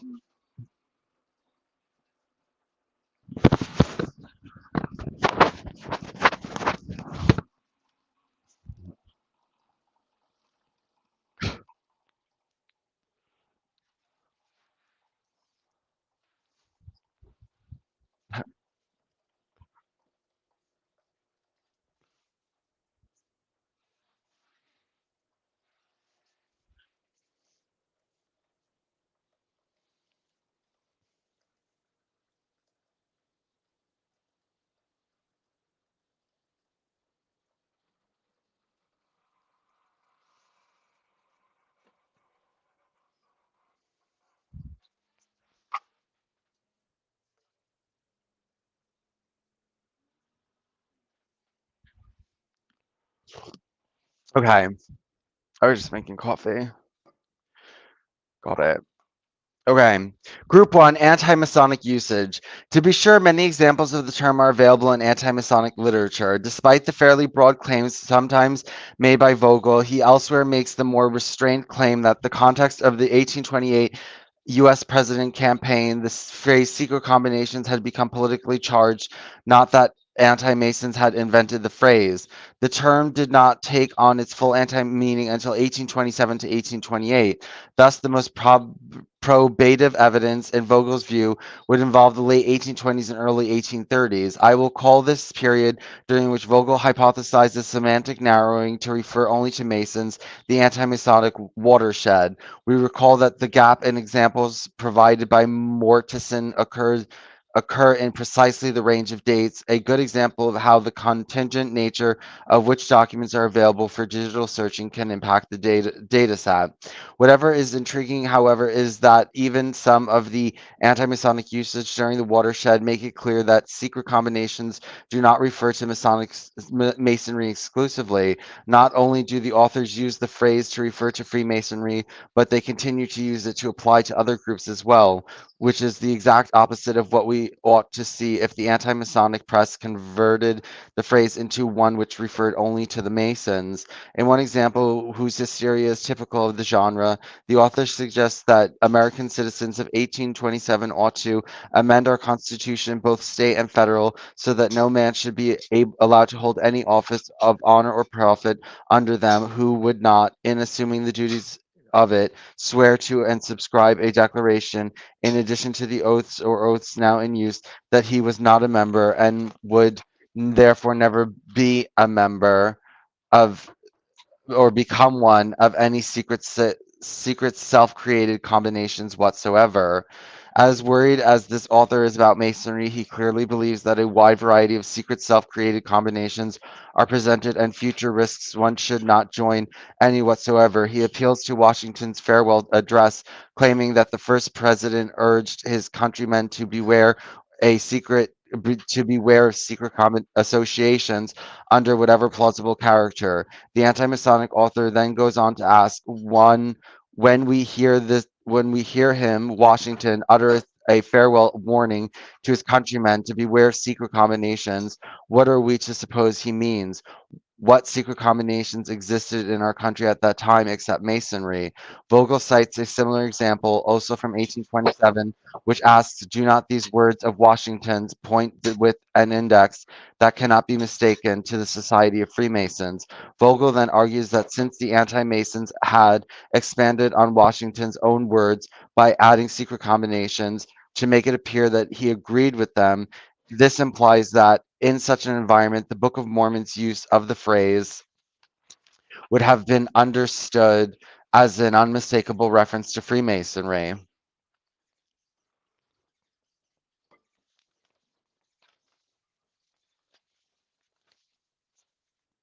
But the examples which I introduce above intercuts this view. In my example, the anti-Masonic author adds the word secret to both of Washington's terms and combinations and associations. Are we to conclude that the secret associations was another code word for Masonry? It would appear not, because the author insists that there were not any other secret combinations in Washington's era, so Washington must have meant the Masons. But his need to make such a claim is implicit evidence that the phrase secret combination was already broadly understood by his audience to apply to any of a number of nefarious organizations or practices.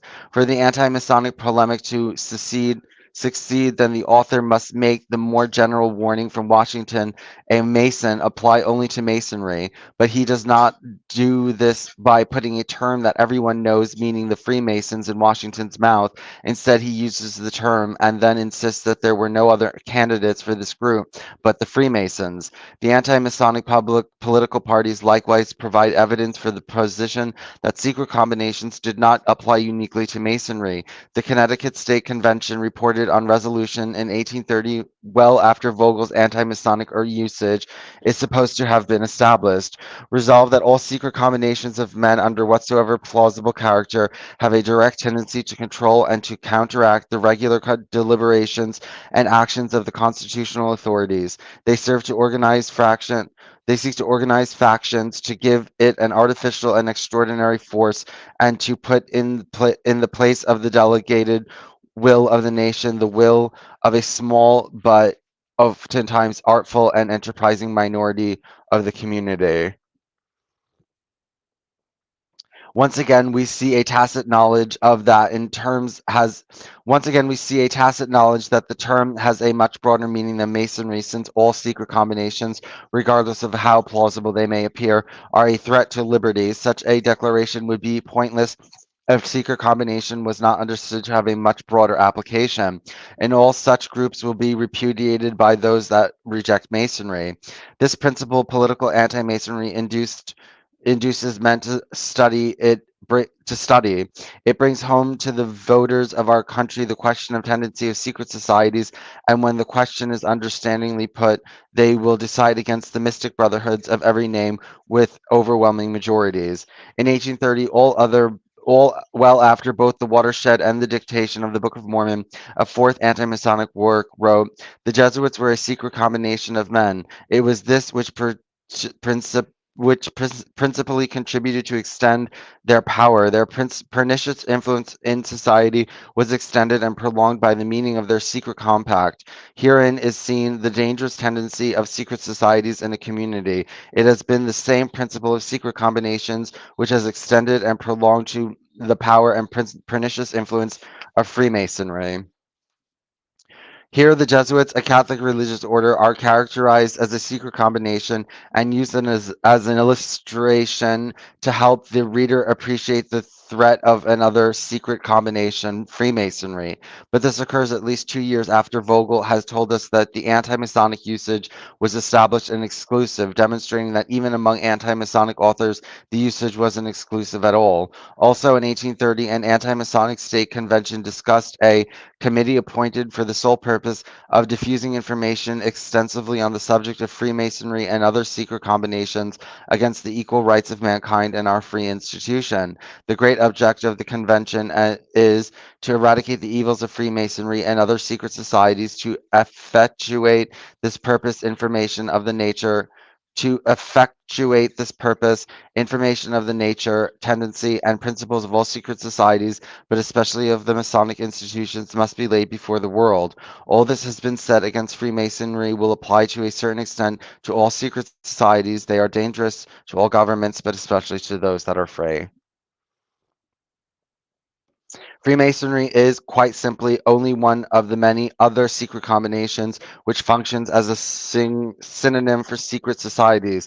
This convention likewise resolves that a committee of correspondence be appointed, whose duty it shall be to correspond for the purpose of diffusing information on the subject of Freemasonry and other secret combinations against equal rights of mankind in our free institutions. Another committee was to report what measures can constitutionally and properly be used to effectuate the extinction of Freemasonry, to guard against its revival, and to secure our free institutions against the future insidious assault of all secret societies, diffusing information extensively on the subject of Freemasonry and other secret combinations against the equal rights of mankind and our free institutions. Those whose early resistance Freemason those who early resisted Freemasonry were lauded, since there are few men in any age who, at a time like that, and surrounded as they were, would not have shrunk back from the impending responsibility of their situation.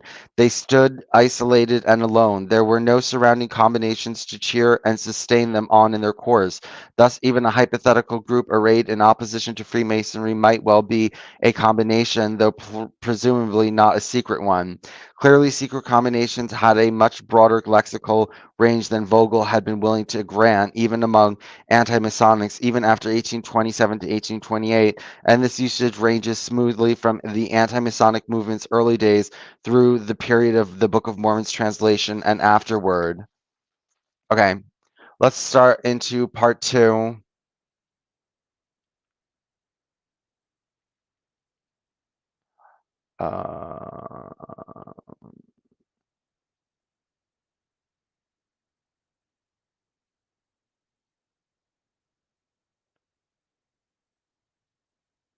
Drinking warm water before bed restores healthy blood sugar levels and eliminates type 2 in weeks. Thousands of In his 1831 review of the Book of Mormon, the famous Reformed Baptist preacher and founder of the Disciples of Christ, Alexander Campbell, charged that Joseph Smith had brought together in his ancient history of America every error and almost every truth discussed in New York for the last 10 years, including even the question of Freemasonry, Republican government, and the rights of man. Jason Whitman, the General Secretary of the American Unitarian Association, said in 1834, "It is well known that in many minds there is a strong feeling of opposition to the institution of Masonry. All such find something in the Book of Mormon to meet their views." Traveler Edward Strutt Abney remarked in 1835 that one passage in this curious Mormon Koran clearly points to the place of its concoction and the prepossessions of its author, for it alludes most unequivocally to the Freemasons. This was not only the observation of non-Mormons, for Martin Harris, who had funded publication of the Book of Mormon, also reportedly remarked in March 1831 that the Book of Mormon is the anti-Masonic Bible and that all who do not believe in it will be damned.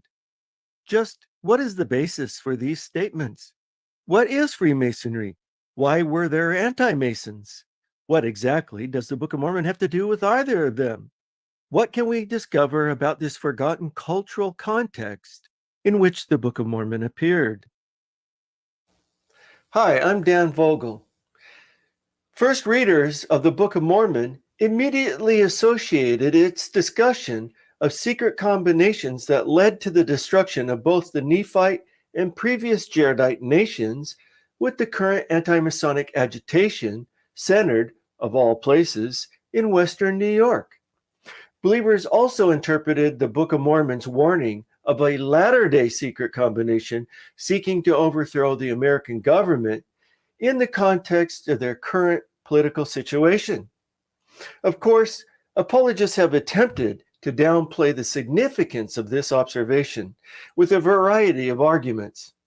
In this first video, I will explore the ways in which the Book of Mormon reflected anti-Masonry. And in a second video, I will respond to the apologists' arguments.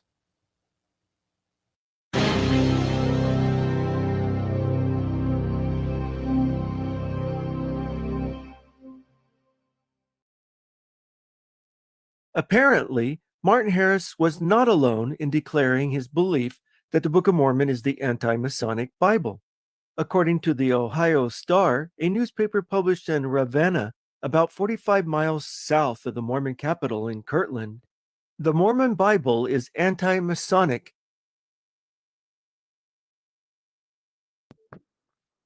Wait. And it is a singular truth that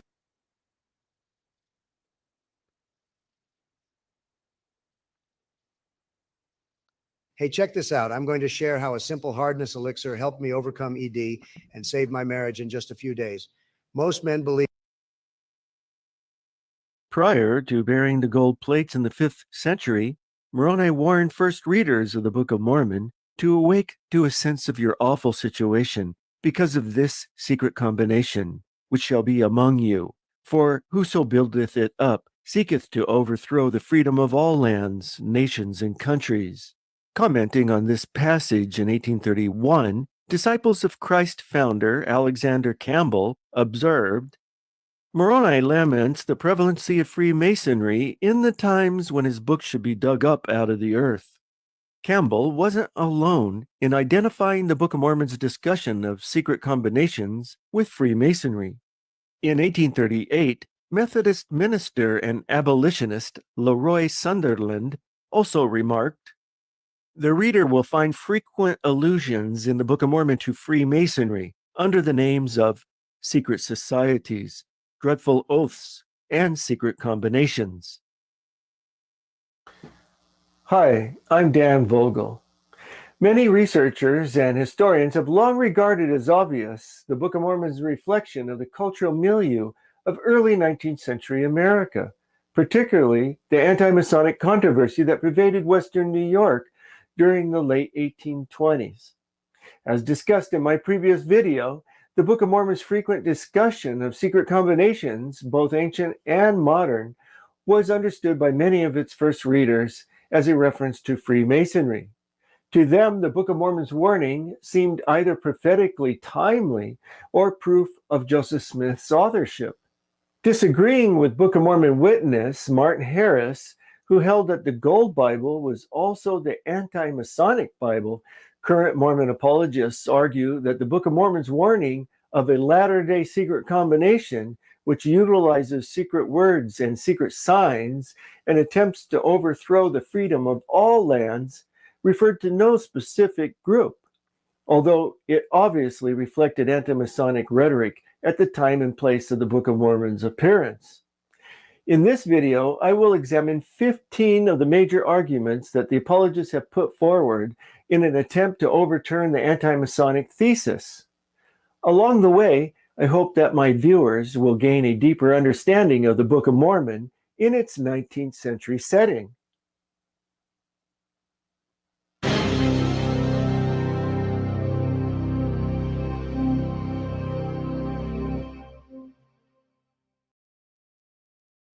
In his 1984 book, Joseph Smith and the Beginnings of Mormonism, Mormon historian Richard L. Bushman acknowledged a few obvious similarities between the Book of Mormon and anti-Masonic rhetoric, but contended that such parallels are superficial.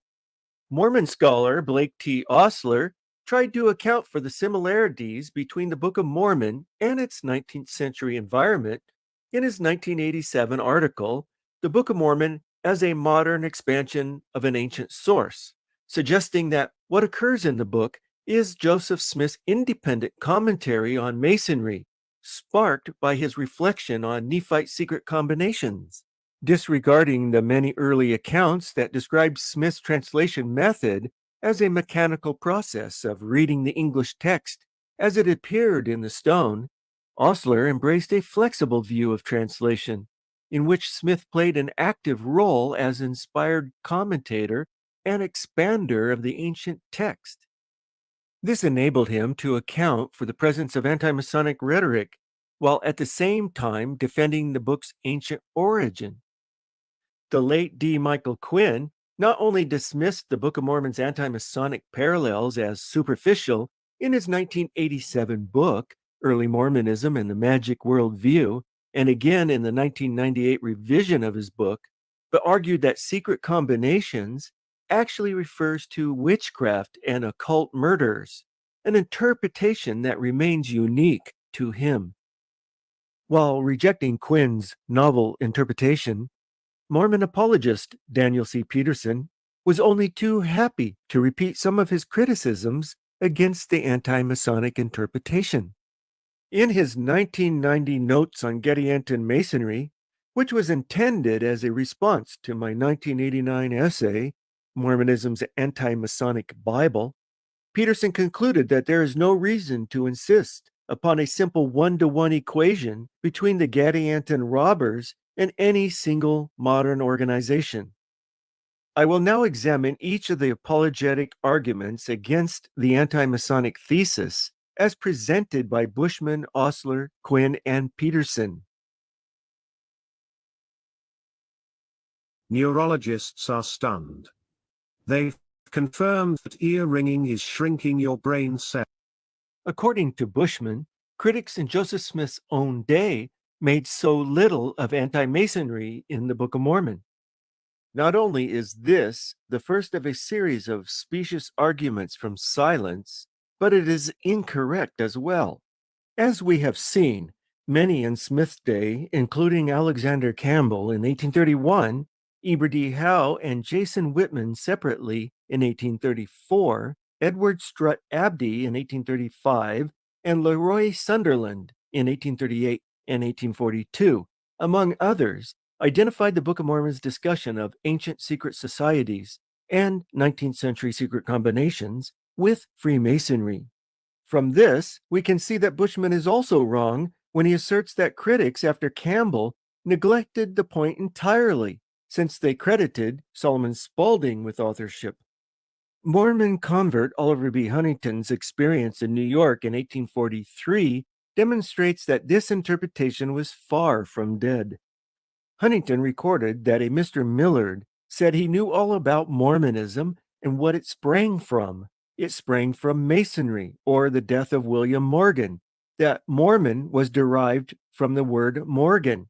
He said he would prophesy in the name of the Lord Jehovah that Mormonism did spring from the death of Morgan.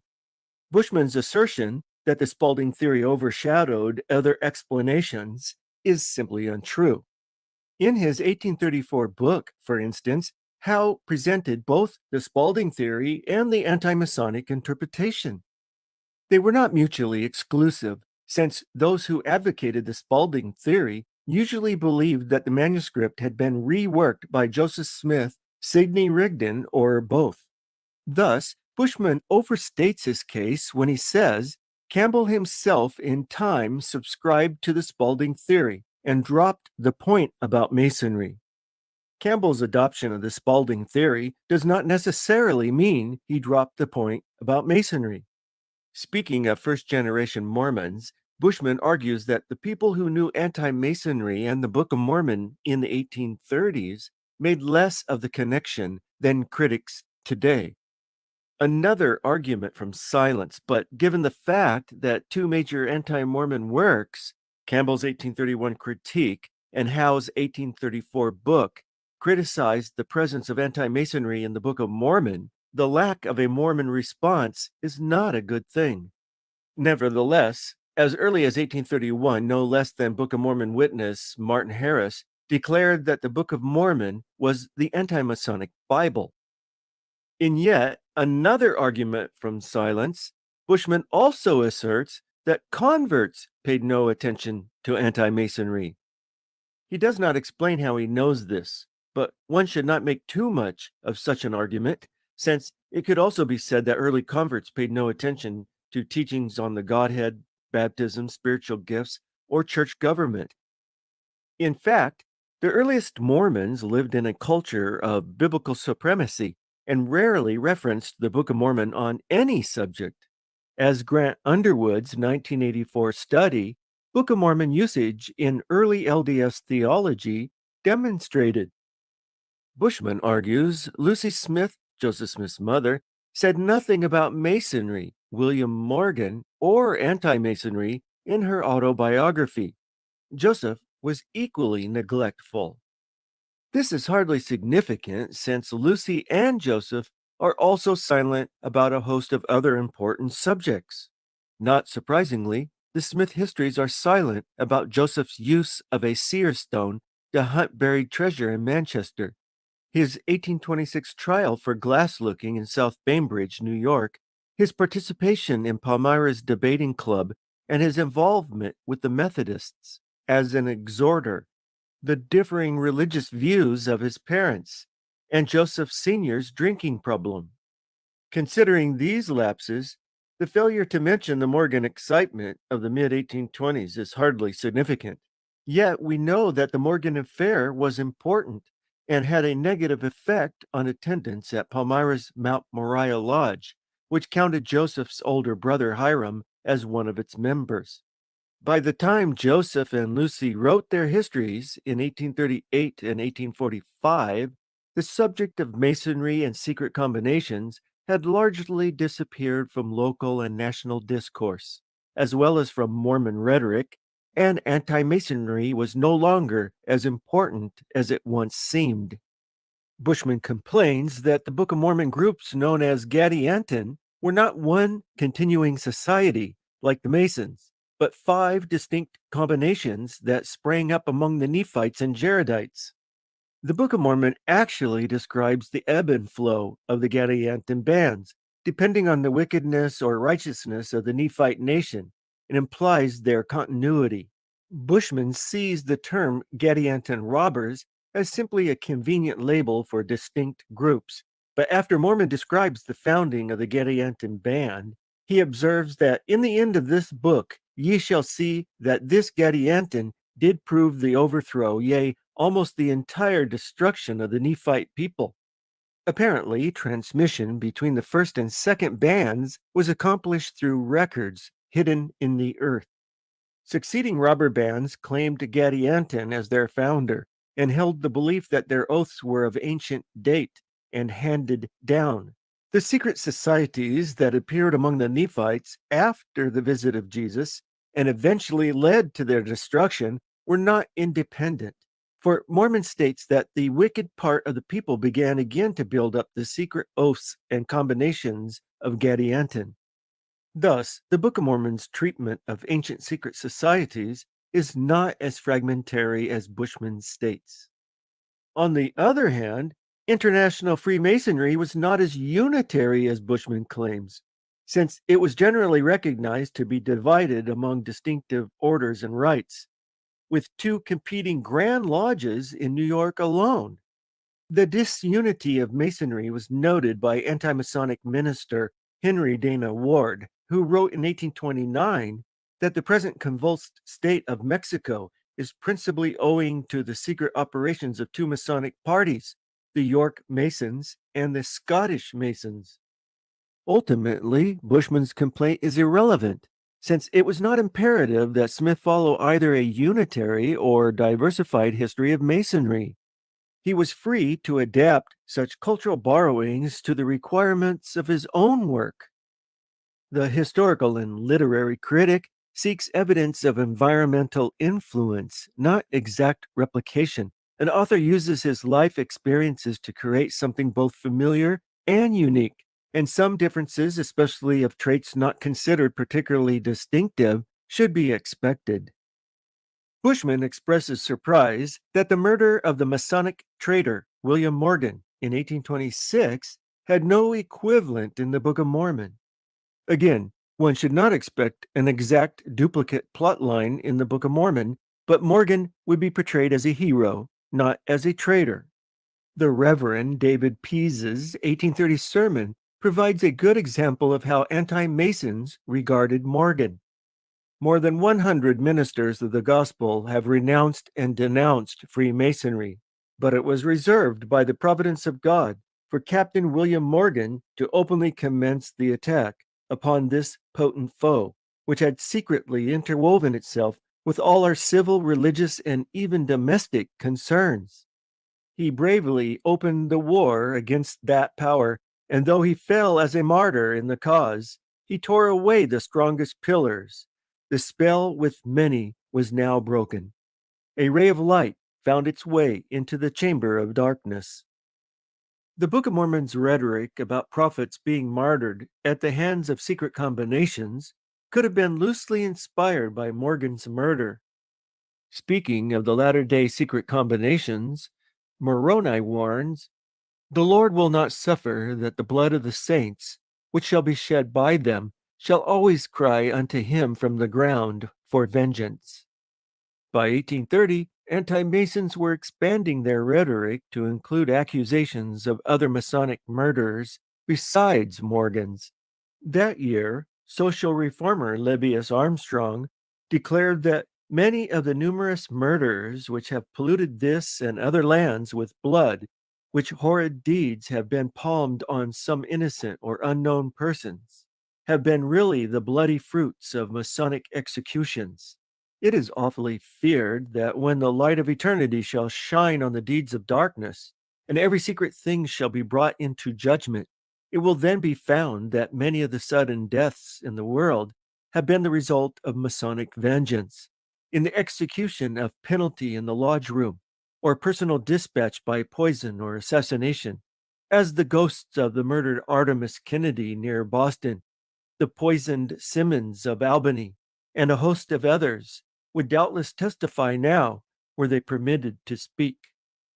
The Book of Mormon also expresses the principle upon which anti-Masons believed Morgan's murder had been carried out, and whosoever of those who belong to their band should reveal unto the world of their wickedness and their abominations should be tried, not according to the laws of their country, but according to the laws of their wickedness, which had been given them by Gadianton and Kishkumen. Later, as he worked on his inspired revision of the Bible in October 1830, Smith added passages in Genesis which had a more direct comparison to the Morgan affair, disclosing that Lamech murdered Irad, the son of Enoch, for the oath's sake, because Irad, having known their secret, began to reveal it unto the sons of Adam.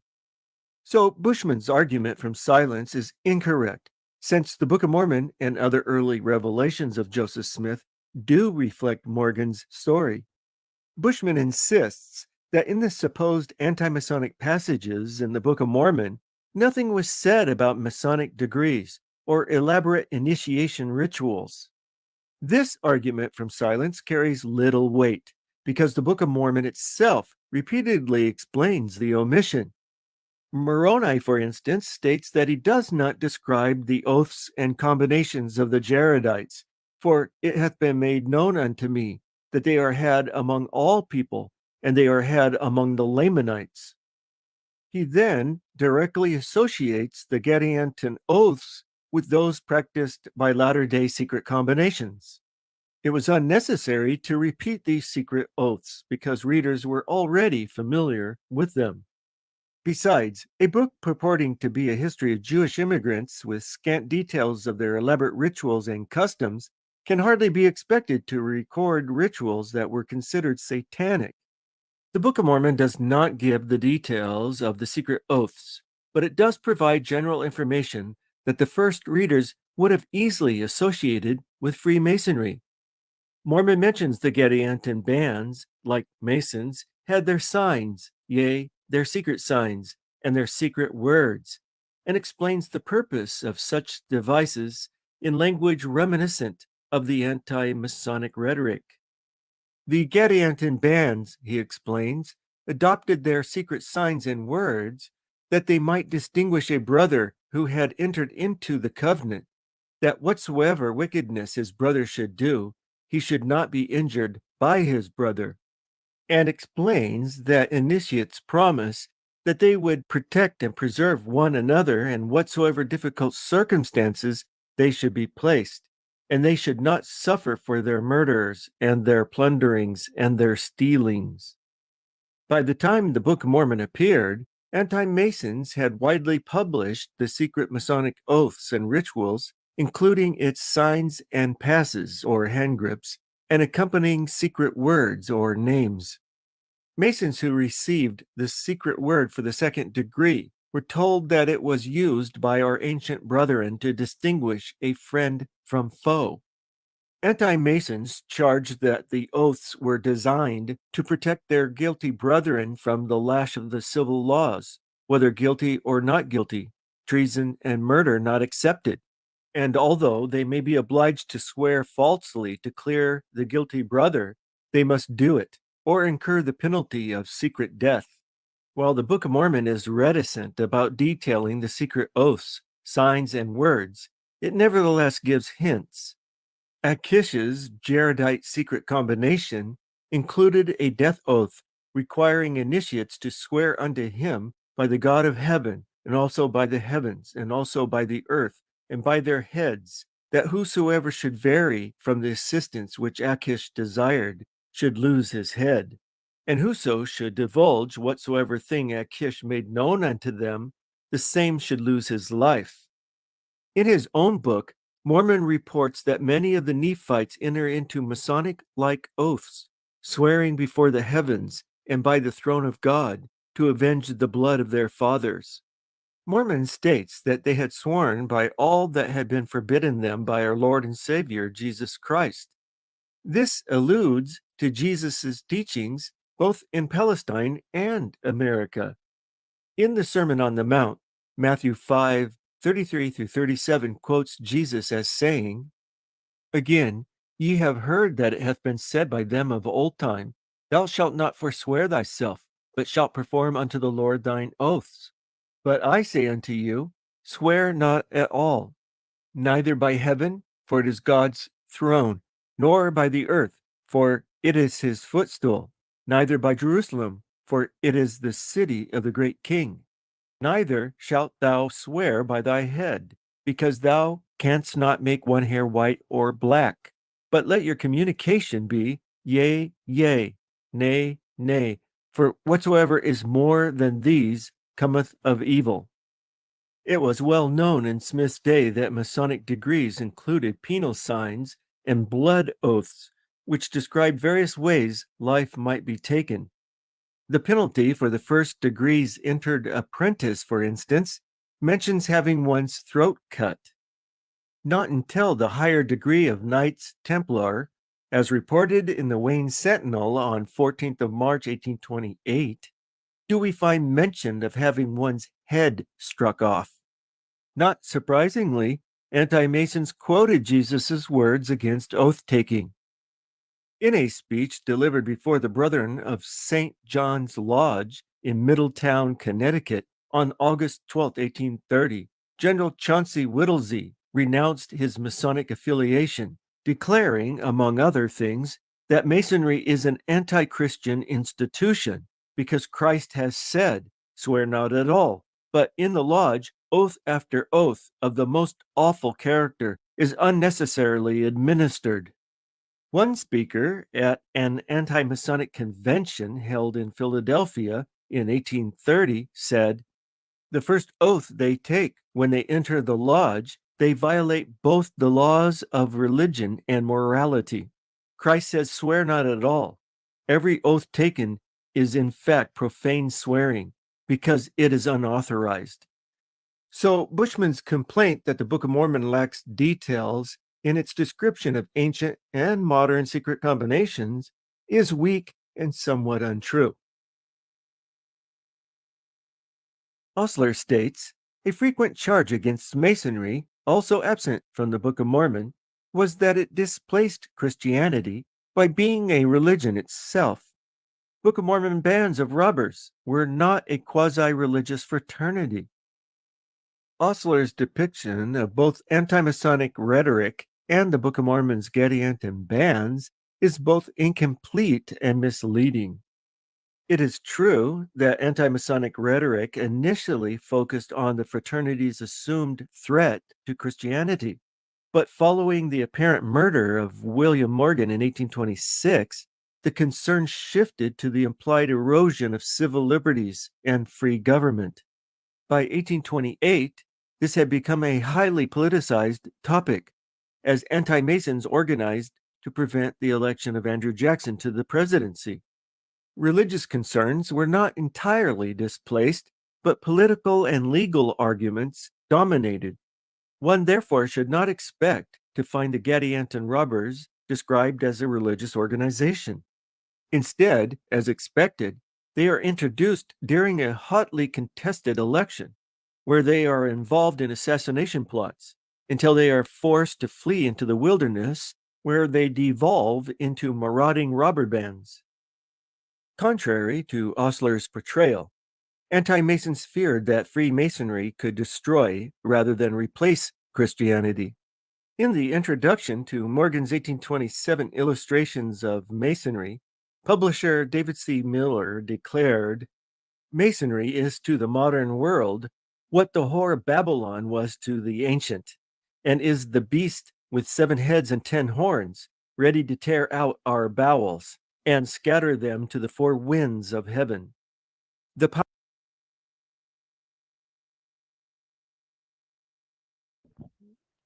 Hello? Okay. All right, so we're talking about the use of the word secret combination. So we went through group 1, which are anti-Masons. Group 2, use and general publication in the United States. The anti-Masonic literature thus supports Peterson and Oman's view that secret combinations was a broad term in general use before, during, and after the Book of Mormon's publication. I have located several examples of American writings unrelated to Freemasonry which reinforce this conclusion. A bill passed in New Jersey in 1782 read, in part, "And whereas, in order the more effectually to carry their insidious and pestilent machinations into effect, our said internal enemies, still flattering themselves with the hopes of ultimately reducing these United States to an absolute sway and dominance of Great Britain by their clandestine practice and secret combinations against their native country, have justly alarmed the apprehension of our well-affected and patriotic citizens, and have more specifically excited their jealousy by giving reason to support they are aiming to introduce reason to suppose that they are aiming to introduce some of their own factions into the legislature and into posts of trust, profits, and influence." The description of internal enemies attempting to reduce the nation to the absolute sway and dominance of a political rival through a faction seeking post or trust, profit, and influence via a secret combination is paralleled precisely by the Book of Mormon's Gadianton band. Perhaps Joseph was cribbing with the New Jersey statute book, or perhaps he had reference to Virgin Grand Jury Address in 1789. Our next care, gentlemen of the grand jury, will be to watch the motion of our internal enemies, to anticipate their various intrigues, and to disappoint those secret combinations into which they may have entered. Some men feared the losing of that influence they have assumed and established to themselves under the weak and dividing government of the several states. Some gain apprehended that they would be deprived of the benefit and emulations of certain lucrative offices. In 1806, a New York newspaper discussed the Kentucky Association, Blount's conspiracy, and General Miranda's expedition, declaring that in the history of conspiracy and secret combinations of those which have affected the United States, there are none of so extraordinary a nature as the 3 above mentioned.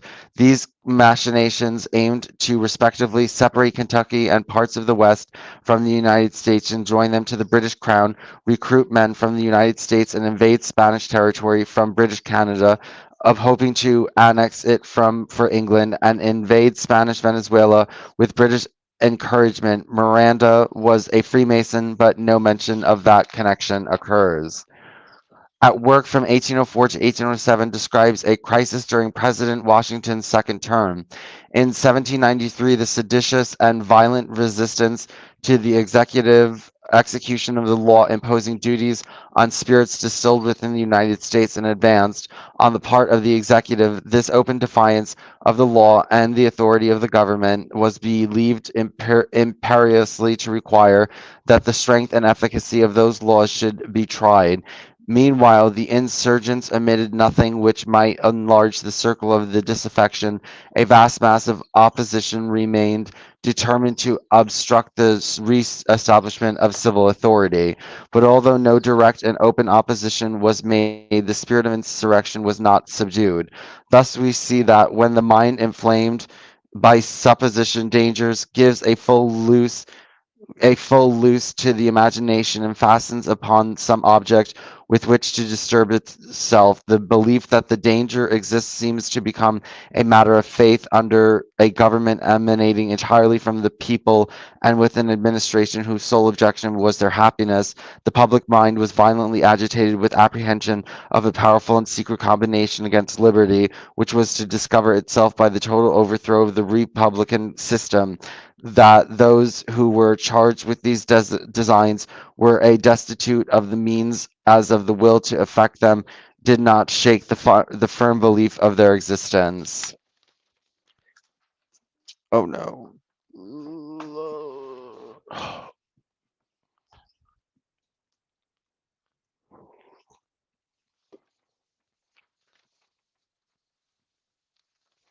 Okay.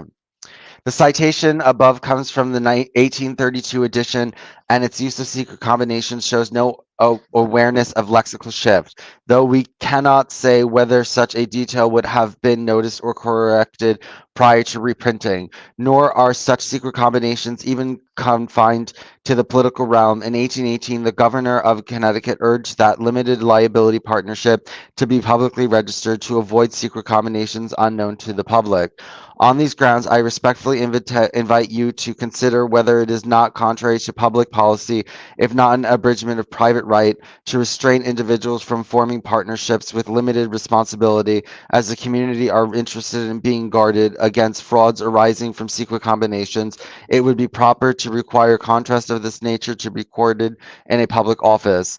This is not by any stretch of the imagination Freemasonry. A potential uprising among Southern slaves was characterized as due to secret combinations in 1822 work.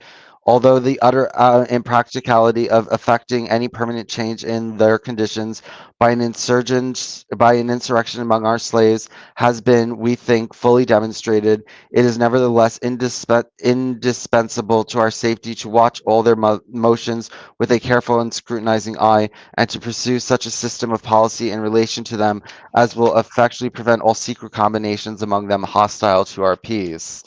In 1828 to 29, almost contemporaneously with the Book of Mormon's production and well after the watershed, one author cited a work which describes the Hetaria, a Greek group dedicated to resistance against the Ottoman Turks. $100 was paid by each member of the Hetaria on admission, which was kept by the invisible government. Every facility was given by admission, and like the Kurabarani, any one member could constitute another by calling a third as witness. This did not so much endanger the secret of the society as might be supposed. The society spread most rapidly. Thousands became members of the southern part of Russia and in the various kingdoms of Europe. But the Hetaria did not rely solely upon the zeal and voluntary exercise of individual members. Certain ones were selected and sent forth by the governors of the society, not only to make proselytes, but to keep awake the hopes of the people. Having quoted this material, the reviewer then concluded the nature of this association has not, we believe, been heretofore given so fully to the public and its merits the attention of those who are not aware of the full effect of secret combinations, which sometimes promote a good cause and not unfrequently increase the mischief of bad ones. Not only are clandestines Greek nationalists a secret combination, but for the author, such groups might support good or evil causes, unlike the view that the anti-Masonic authors, for whom any secret society is cause for harm. This stands as a rebuke to Vogel's claim that this stands as a rebuke to Vogel's claim that following the watershed, secret combination was an exclusively anti-Masonic slur. Further, in 1831 Biographical Encyclopedia, it reports that Jan first received the idea of making gymnasia, German, national establishments for education In 1814, Jan reopened his institution and exerted all his powers again to make them school and patriotism. In the meantime, the liberal spirit which spread over the continent of Europe found its way to the gymnasia. The German government began to dread the effect of that love of freedom in the nation. After the murder of Kotzebue by the student Sand, the government feared or professing to fear the existence of secret combinations of a political character in any gymnasia. Jan and many of his friends were arrested. We see yet again that secret combinations may be of a political character, but such a qualifier implies they need not be. Need not be. Again, we see no sign of the Freemasons. We see no sign of Watershed in 1832 report to a Methodist meeting on different difficulties with book publishing. Indeed, it is proper to mention here that your present agents have been under the necessity of encountering a competition on the part of certain other publishers of a character unparalleled in all our former history, and attempts in fact, by secret combinations and base artifices to supplant and even crush institutions instructed to our management. A cabal of publishers is not Freemasonry, even well after the purported anti-Masonic watershed. Okay, let's continue. Palmyra Freeman, for 17th of November 1829, alleged that Masonry was a secret combination to destroy liberty and religion. On the 23rd of November 1828, the Republican Monitor of Cazenovia, New York, declared that Masonry was a dark, iniquitous, and corrupt combination against truth, equity, and the Church of Christ, and a deep and broad conspiracy against republicanism and Christianity. Within months following the Book of Mormon's publication, the Reverend Lebbeus Armstrong called Masonry a work of darkness, inspired by Satan to oppose, root out, destroy, and if possible, exterminate true religion from the world. Consistent with this view, the Book of Mormon portrays the Gadiantans as a threat to the true church. Mormon describes the purpose of the secret society, formed about 29 CE, to be that of protecting corrupt judges who were secretly executing the prophets. Alma concurs that secret combinations were responsible for murdering the prophets. Concerning the last days in particular, Nephi and Moroni warn of the corrupting effects of secret combinations on the church. Moroni speaks of the blood of God's saints, which shall be shed by them. Osler's description of the Gadiantans as a secular robber band is deficient, since there are also hints that their oaths included religious elements. Initiates entered into a covenant by swearing by their everlasting Maker. Mormon mentions that Gadianton did not obtain his secret oaths and covenants from the Jaredite records, but rather by revelation from Satan. One of the Gadianton leaders declares that their works are good and of ancient date, arguing that they seek only to recover their rights and government. Fellow apologist Daniel C. Peterson recognized that Osler's statement needed modification. The fact that the Book of Mormon authors elected to treat Gadiantonism as a secular robber gang does not necessarily make them such.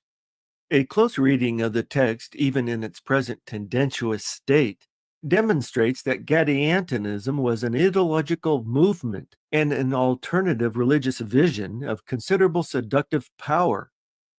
In light of the shifting emphasis after the Morgan affair, one finds the Gadiantons described in the Book of Mormon as might be expected, that is, with prophets controverting Gadianton claims of religious, just, and good ideals, with a portrayal of them as a Satan-inspired cult designed to destroy true religion and subvert free government.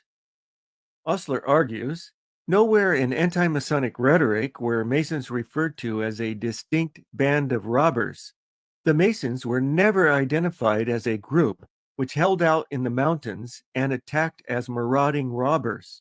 The Nephites tried the robbers under martial law and assigned responsibility for dealing with them to the military. Americans looked to their civil sheriffs and Masons stood trial in the usual criminal courts. Osler even asserts the Book of Mormon's secret societies differ from Masons in the precise ways they are similar to ancient Near Eastern bands of robbers. Osler could have just as easily said the Book of Mormon's secret societies differ from ancient Near Eastern bands of robbers in the precise ways they are similar to Masons. True, Masonry in 1829 was not considered a marauding robber band, but both anti-Masons and the Book of Mormon were warning Jacksonian America about potential dangers and future events.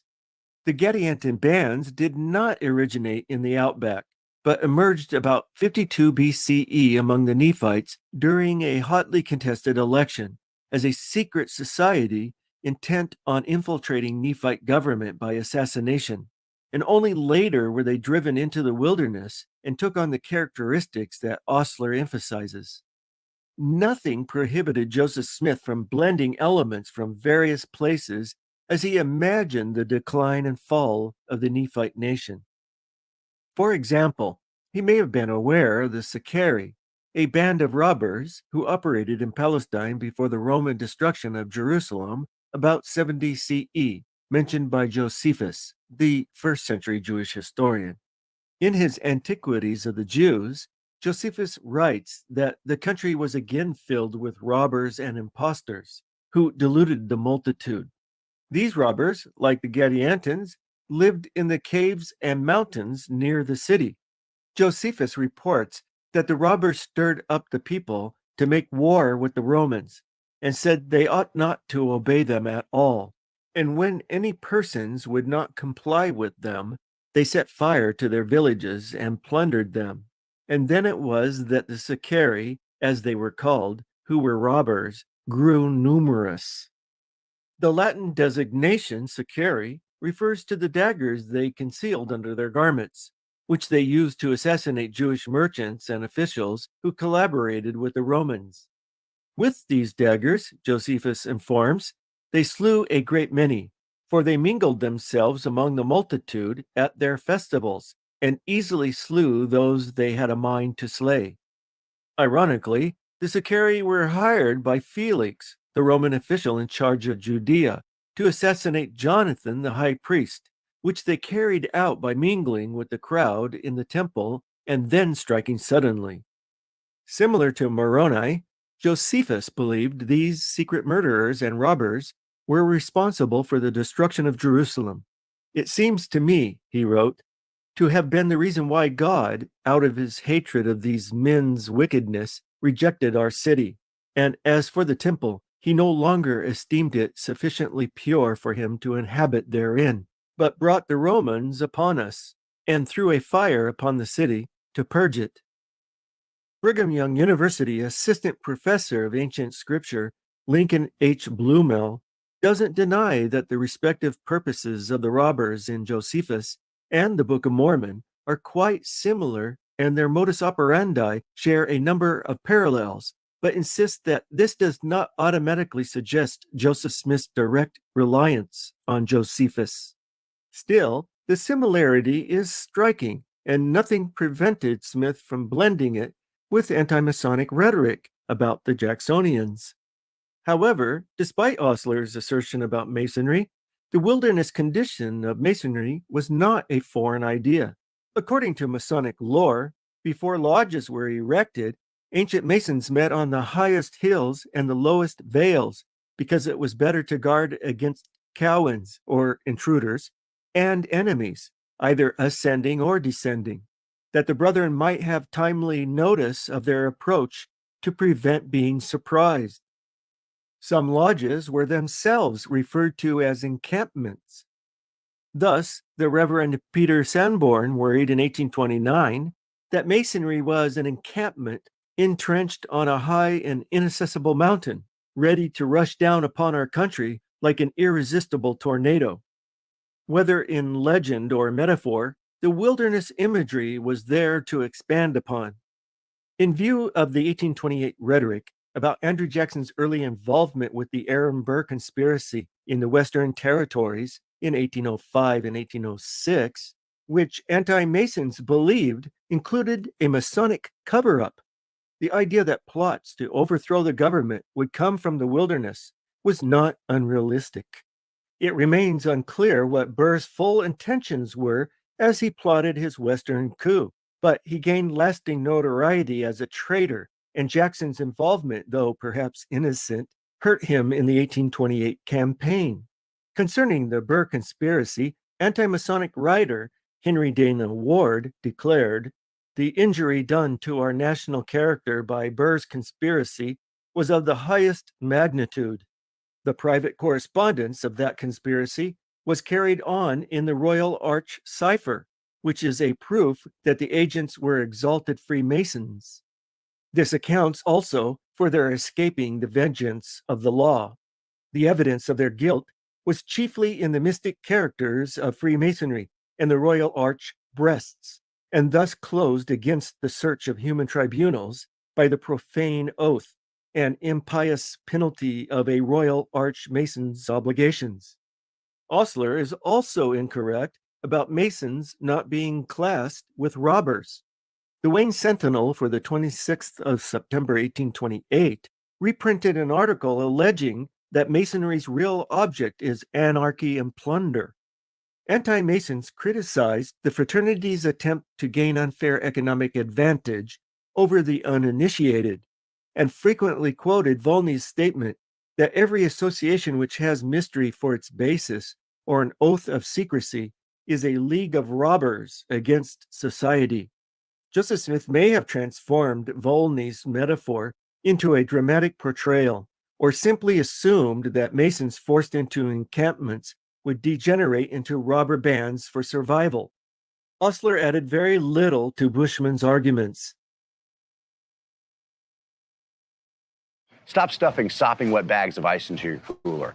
I've got a brand new fridge on wheels that keeps your food ice. Later, the same year, Mormon historian D. Michael Quinn published his book, Mormonism and the Magic World View, that detailed Joseph Smith's involvement in treasure seeking and the occult.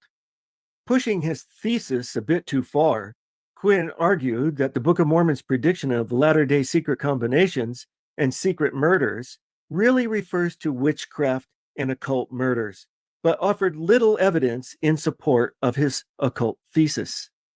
Nevertheless, he attempted to overturn the anti-Masonic interpretation of the Book of Mormon's first readers, building on Bushman's previous arguments from silence and making irrelevant distinctions. Quinn argues that the vast majority of anti-Masons had always seen Freemasonry as a strictly modern development, whereas the Book of Mormon claims that the secret combinations originated with Satan and Cain. Masons trace their origin to Solomon's temple, and some believe the principles of Freemasonry went back to Noah and even the Garden of Eden. In 1823, English cleric and prolific Masonic author George Oliver, for instance, described Adam and other patriarchs as grand masters and Eve as the mother of all Masons. Contrary to Quinn's assertion, anti-Masons tended to favor one of two rhetorical responses to this claim. The majority certainly argued that Masonry had a strictly modern origin, as Quinn observed. Others, however, argued that the secret society originated with Cain, the first murderer. Thus, Peter Sanborn, explaining Masonry's real origin, argued that the truth may be that the first Grand Archmason was Satan, the first secret lodge in Eden, between him and Eve. Cain, like Nimrod, rebelled against the priesthood and government of Adam. He, with Tubal-Cain, no doubt, were Masons. Quinn is right that the second path stemmed more from necessity than from sincere belief in the antiquity of Masonry, but in making this observation, he is perhaps too dismissive, for such subtlety may have escaped Joseph Smith. If anti-Masonic writers separated fact from rhetoric, it does not necessarily follow that their audiences did. Regardless, the possibility that Smith adopted an anachronistic approach with regard to Masonry should not come as a surprise, since his treatment of Christianity in the Book of Mormon is also anachronistic. Smith's association of Masonry with Cain was made even clearer in his inspired revision of Genesis. Sometime between June and October 1830, only months after the Book of Mormon came off the press, Smith dictated an anti-Masonic interpretation of Cain's murder of Abel, revealing that Cain had secretly covenanted with Satan to murder Abel for gain. He then added an unmistakably anti-Masonic passage to Genesis. And Cain said, "Truly, I am Mahan, the master of this great secret, that I may murder and get gain." Wherefore Cain was called Master Mahan, and he gloried in his wickedness. There can be little doubt that Smith intended Master Mahan as a play on Master Mason, the name given to third-degree Masons. For these reasons, Quinn's objection that the Book of Mormon isn't anti-Masonic because it assigns an ancient origin for secret combinations can therefore be dismissed. Quinn asserts, whereas anti-Masons typically claimed that Masonry was a fraternal organization dedicated to overthrowing Christianity and monarchy, the Book of Mormon repeatedly claimed that the main purpose was to murder and plunder, and that the subversion of governments was necessary only for gaining the power to protect these murders and plunders. Ultimately, this distinction amounts to nothing, even if true. Quinn wants to diminish the political context of secret combinations because it doesn't fit his attempt to interpret them as witch covens and occult murders. Nevertheless, Quinn was wrong. According to the Book of Mormon, the goals of the secret combinations were to get power and gain, that is, political power and economic gain, and resort to murder and robbery as the quickest means of obtaining them. Political power certainly had the added benefit of protecting the perpetrators of murder and robbery, but the first murders were political assassinations. The first secret society among the Nephites was formed about 52 BCE to protect Kishkumen, who had assassinated Paharan, the chief judge. Later, Gadianton became the leader of Kishkumen's band and sought to become chief judge himself. He promised his co-conspirators that if they would place him in the judgment seat, he would grant that they should be placed in power and authority among the people. To place Gadianton in power, Kishkumen tried to assassinate Helaman, who had replaced Paharan as chief judge. However, Kishkumen's plot was discovered by one of Nephi's servants and killed. Prior to his death, Kishkumen revealed to one of Helaman's servants that it was the object of all those who belonged to his band to murder and to rob and to gain power. Thus, Gadianton's band was formed to advance political intrigue. This is the opposite of what Quinn asserts, for rather than seeking civil office for protection, Gadianton and his band derived protection from the oaths obligating them to secrecy, while they plotted to get political power. Political objectives were therefore integral, not peripheral, to Gadiantonism. A subsequent Gadianton group, organized about 16 CE, proclaimed its intention to overthrow the Nephite government by force if necessary. Gadianhai, the governor of the Gadiantons, writes an epistle to Laconius, leader of the Nephites, asking him to surrender the reins of government or be destroyed. In his letter, Gadianhai imparts some Gadianton political philosophy. "I hope that ye will deliver up your lands and your possessions without the shedding of blood, that this people may recover their rights and government." This hardly sounds as though Gadianton political objectives were of incidental interest. The secret society, organized about 29 CE to protect corrupt judges, similarly challenges Quinn's assertion that Gadiantons infiltrated government for protection. In this instance, the secret society protected public officials, not the reverse. This same society conspired to establish one of its members, Jacob, as king, demonstrating again that political power was a major objective. The secret society among the Jaredites also had a similar political origin. In this case, Jared and Achish conspired to assassinate King Omer. Moroni describes the oaths administered by Achish, which had existed since the days of Cain, and were designed to help such as sought power to gain power, and to murder and to plunder and to lie, and to commit all manner of wickedness and whoredoms. Thus, Jared's conspiracy, like that of Gadiantons, sought political rule as a major objective. This brief overview shows the Book of Mormon to be in line with what Quinn acknowledged for anti-Masonic rhetoric. That is, that Masonry was dedicated to the overthrow of Christianity and monarchy, or more accurately in America, the overthrow of the Republican government. As one anti-Mason declared in 1829, Masonry is directly calculated to overturn every religion and every civil government on earth. According to Masons, New York Governor DeWitt Clinton had admitted as early as 1825 that Masonry was dangerous because it has conspired against all governments. The Wayne Sentinel for 18th of July 1828 reported that anti-Masons objected to the institution because it affords opportunities for the corrupt and designing to form plans against the government. And the New England Anti-Masonic Almanac for 1831 recognized that Masonry is peculiarly adapted to political intrigue. One should not push too hard for exact parallels, as I have previously argued, since the Gadiantons are only intended to be analogous to Jacksonian America as a warning of political dangers. So one should not expect to find Masons accused of assassinating public officials or forming military coups in the wilderness. Instead, one should view such elements as a reflection of Joseph Smith's imagination, his attempt to create for his readers frightening images of what Masonry could become. Bushman disagrees with Quinn and suggests that the Gadianton bands could, with equal ease, be perceived as modern terrorist guerrillas, dissenters at war with the old order, penetrating villages on the margins of official control, undermining from within, and attacking openly when they had strength. Viewed in context, the Masonic-like oaths and covenants were secondary to direct attacks on government through assassinations and military raids. Despite Bushman's apologetic, it's not a matter of which element is primary or secondary, which is irrelevant and meaningless. But, of course, Bushman wants to minimize the secret oaths so that the Book of Mormon can better fit his generic description. To first readers, the secret signs, words, and oaths were integral to the Book of Mormon's description.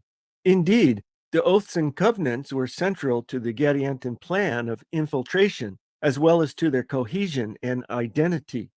Alma considered the oaths and covenants crucial enough to command his son to retain them from the people, lest peradventure they should fall into darkness and also be destroyed. And the oaths were the means of bringing down the people unto destruction. Thus, one cannot with equal ease apply the Book of Mormon's description of the Gadianton bands to modern terrorist guerrillas.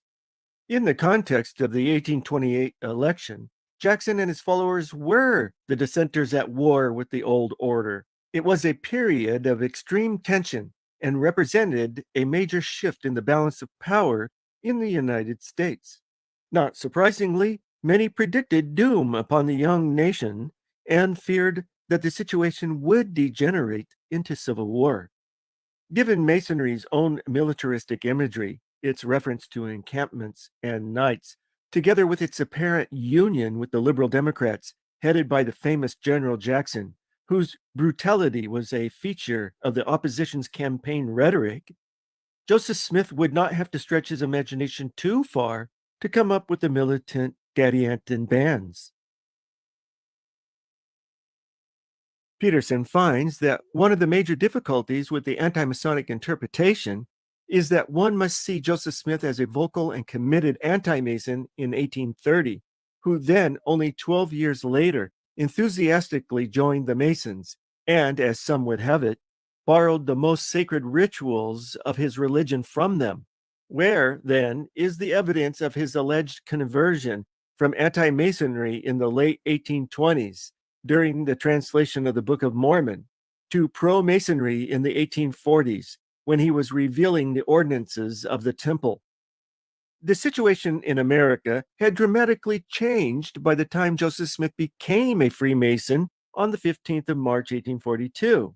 But his so-called conversion to Masonry was not complete, For soon after joining, he devalued the system by claiming it was a corrupt version of his temple endowment. On the 17th of June, 1842, Heber C. Kimball wrote fellow apostle Parley P. Pratt in England, "There is a similarity of priesthood in Masonry. Brother Joseph Smith says Masonry was taken from priesthood." Later, Benjamin F. Johnson reported that Joseph Smith told me Freemasonry, as at present, was the apostate endowments, as sectarian religion was the apostate religion. Thus, Peterson's use of conversion with regard to Masonry is misleading. Regardless, Smith's embrace of Masonry, even if it were complete, cannot be used to argue that he wasn't anti-Masonic more than a decade earlier. Historians recognize this as a species of the idealist fallacy, which is the assumption that humans always act consistently and rationally. As historian David Hackett Fisher observes, a presumption of logical consistency is as unjustified as a presumption of the opposite. If Smith reversed himself on Masonry, it was not the only instance. Smith subsequently changed his mind on the nature of the Godhead and the duration of hell and punishment, for example, which were Book of Mormon doctrines. No matter what interpretation one holds of the Book of Mormon and Masonry, one must acknowledge that Joseph Smith opposed Masonry in principle, if not in fact, before he joined the order. In 1839, Smith spoke against the impropriety of bands or companies being organized by covenant or oaths, by penalties or secrecies. Pure friendship always becomes weakened the very moment you undertake to make it stronger by penal oaths and secrecy. Smith's later change of attitude did not go unnoticed. Decades later, Ebenezer Robinson, who was the editor of the Times and Seasons and a member of the Nauvoo Masonic Lodge, said, "Heretofore, the Church had strenuously opposed secret societies such as Freemasons and Knights of Pythias, not considering the order of Enoch and Danites of that class.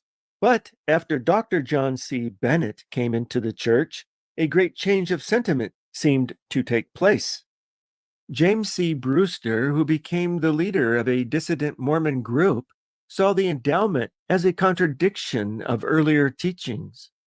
In 1849, Brewster declared that the Church had fallen by imperceptible degrees until 1842, when the final step was taken by the introduction of a secret order, in direct violation of almost every command in the gospel of Christ.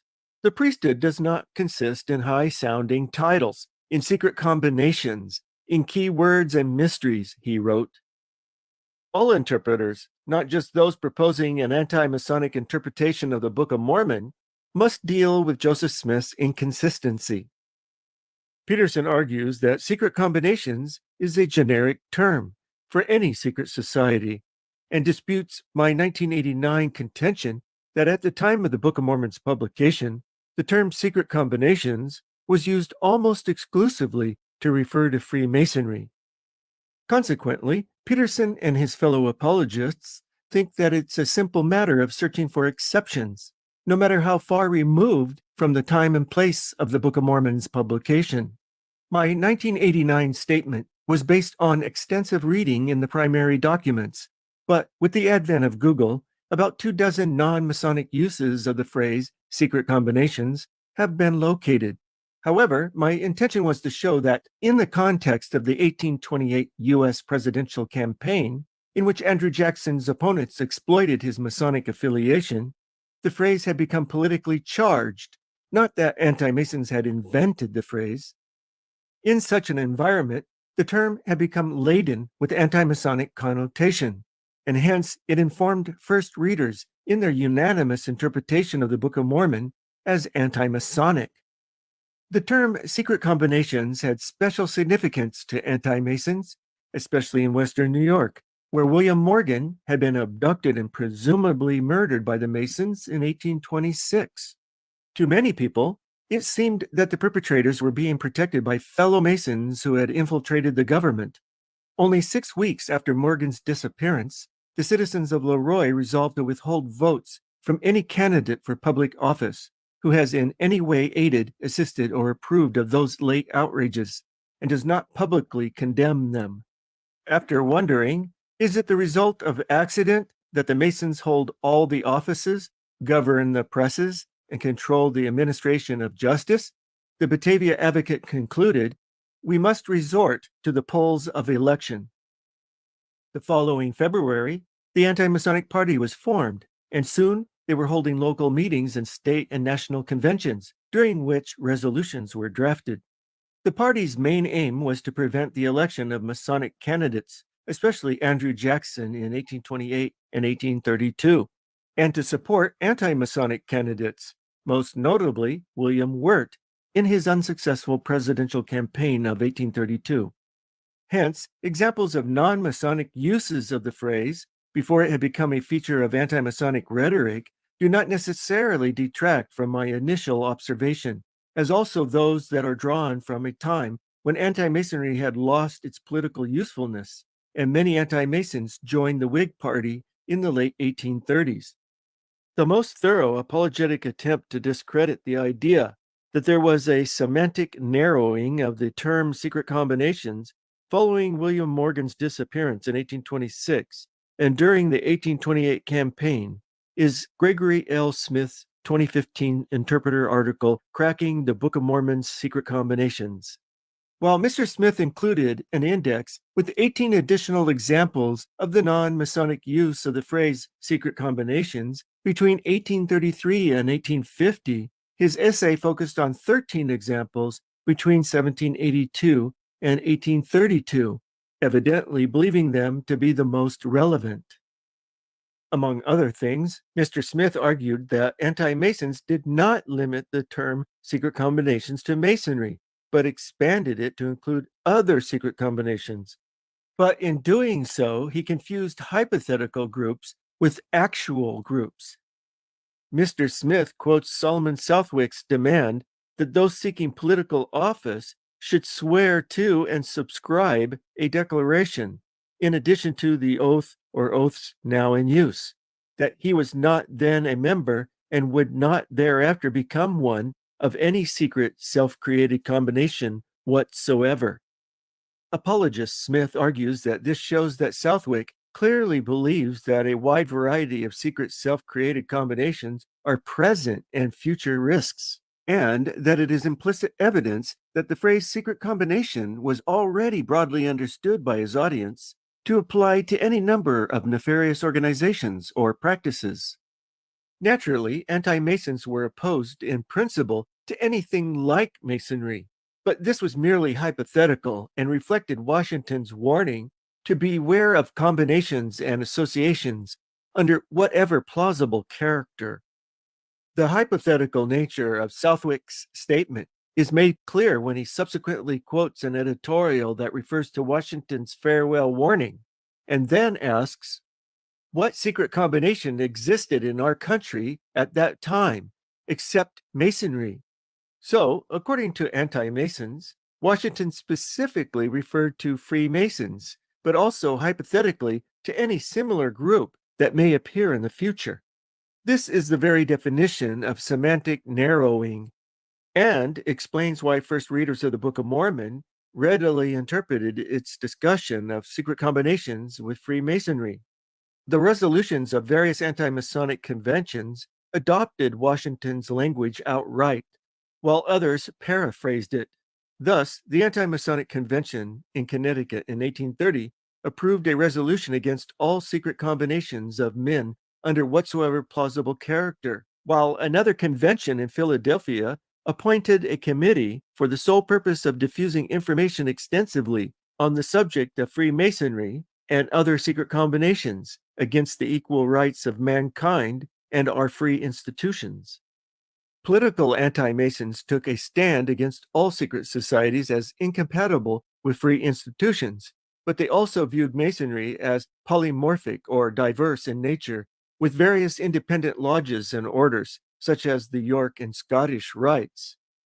Indeed, they regarded Masonry as an international plot to overturn all free governments, which most notably included the Bavarian German Illuminati, considered by anti-Masons to be a branch of Masonry, that was responsible for the French Revolution. While Mr. Smith quotes anti-Masons referring to other secret combinations, he provides no examples of where anti-Masons actually name these other organizations. The closest he comes is when he quotes one 1830 anti-Masonic source that states that the Jesuits were a secret combination of men and compares them to the Masons. Some anti-Masons speculated that Freemasonry was the invention of English Jesuits. This quote occurs in the 1830 source that Mr. Smith used to make his argument. So when anti-Masons referred to 17th century Jesuits as a secret combination, they were not using it in a non-Masonic context. Of the 13 examples of the non-Masonic use of secret combinations between 1782 and 1832 gathered by Mr. Smith, 6 were before the Morgan affair. 3 of the remaining 7, like the Jesuits previously discussed, are actually Masonic. He therefore overstates his case when he concludes that such evidence demonstrates that Joseph Smith chose the term secret combinations because it was a general term in the United States for any clandestine group or plot, especially one in the political realm. On the contrary, Joseph Smith no doubt chose the term because he was well aware that to anti-Masons, Masonry was not just a secret combination. It was the secret combination, seeking to overthrow all free governments, just as the Book of Mormon predicted of latter-day secret combinations. In 1838, Methodist minister Leroy Sunderland pointed to the Book of Mormon's terminology as a link to anti-Masonry. This book purports to have been found in 1827, just after the time when there was so much said throughout this nation about Freemasonry. Hence, the reader will find frequent allusions in it to Freemasonry, under the names of secret societies, dreadful oaths, and secret combinations.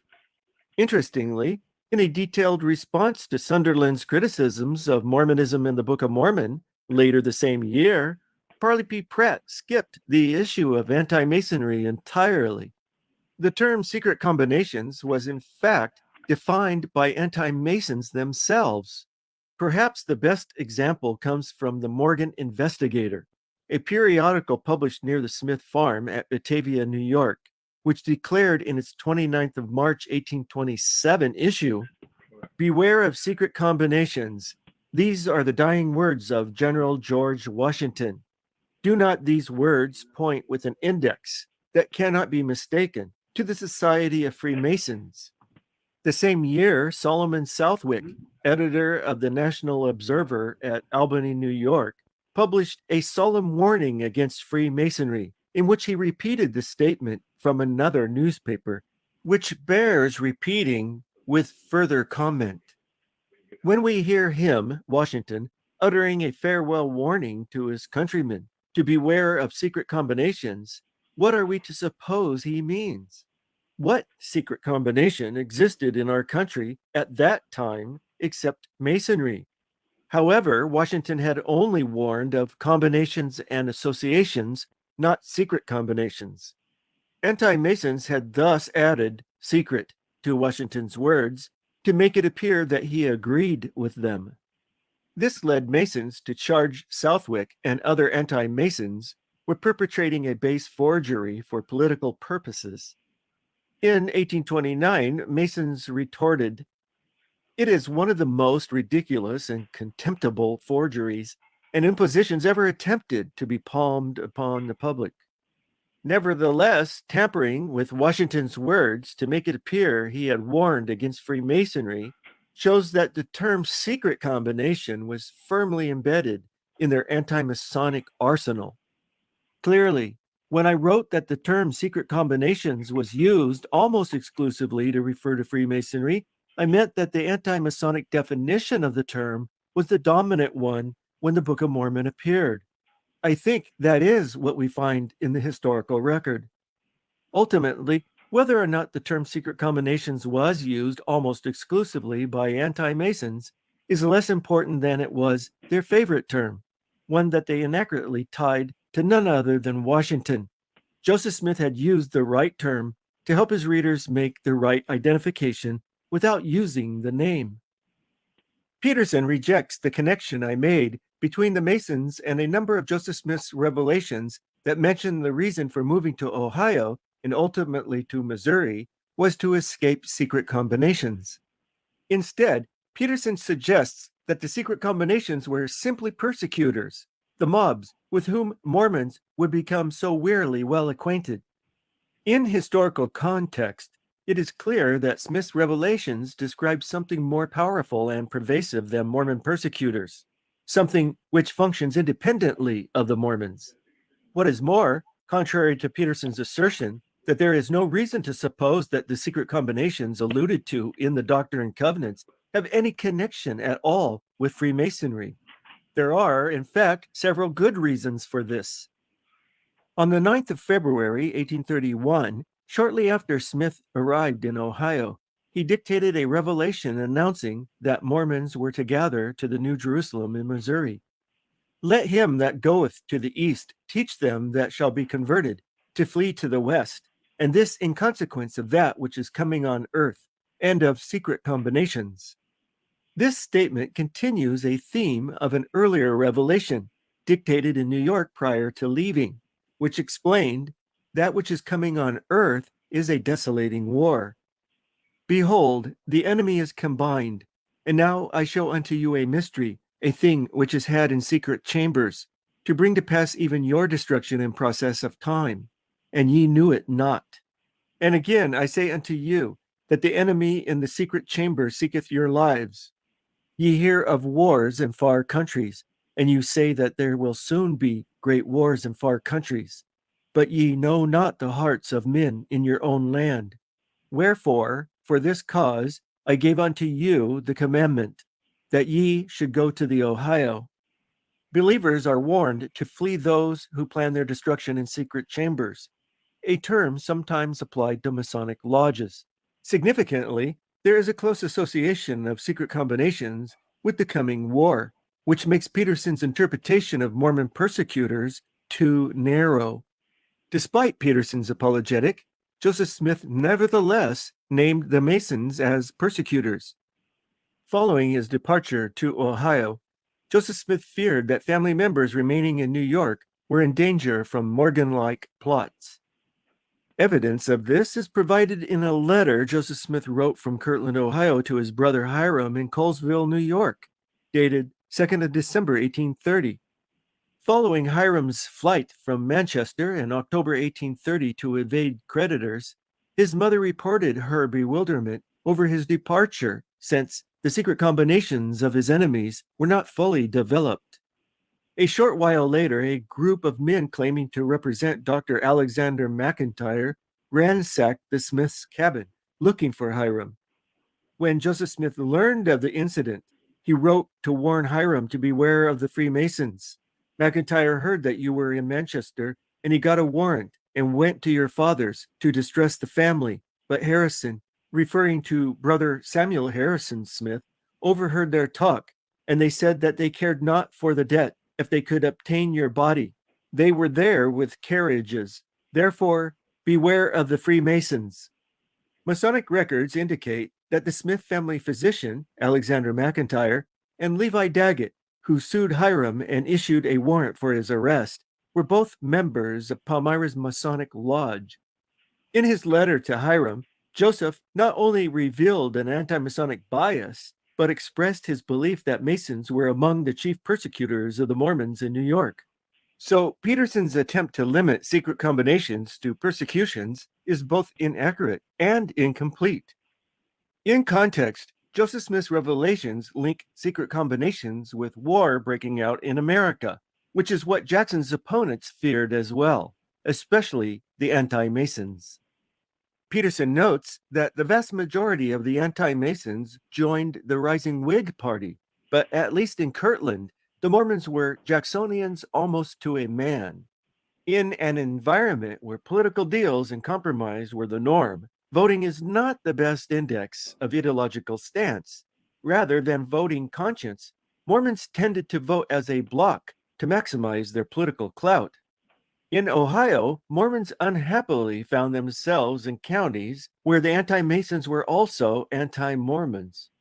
To repeat what I wrote in 1989, in the political environment of Ohio, where Mormons found themselves in counties dominated by national Republicans, later Whigs, the Mormons quickly learned that the best way to break the economic and political hegemony of the Whigs and establish themselves in the area was to support Jackson and his party.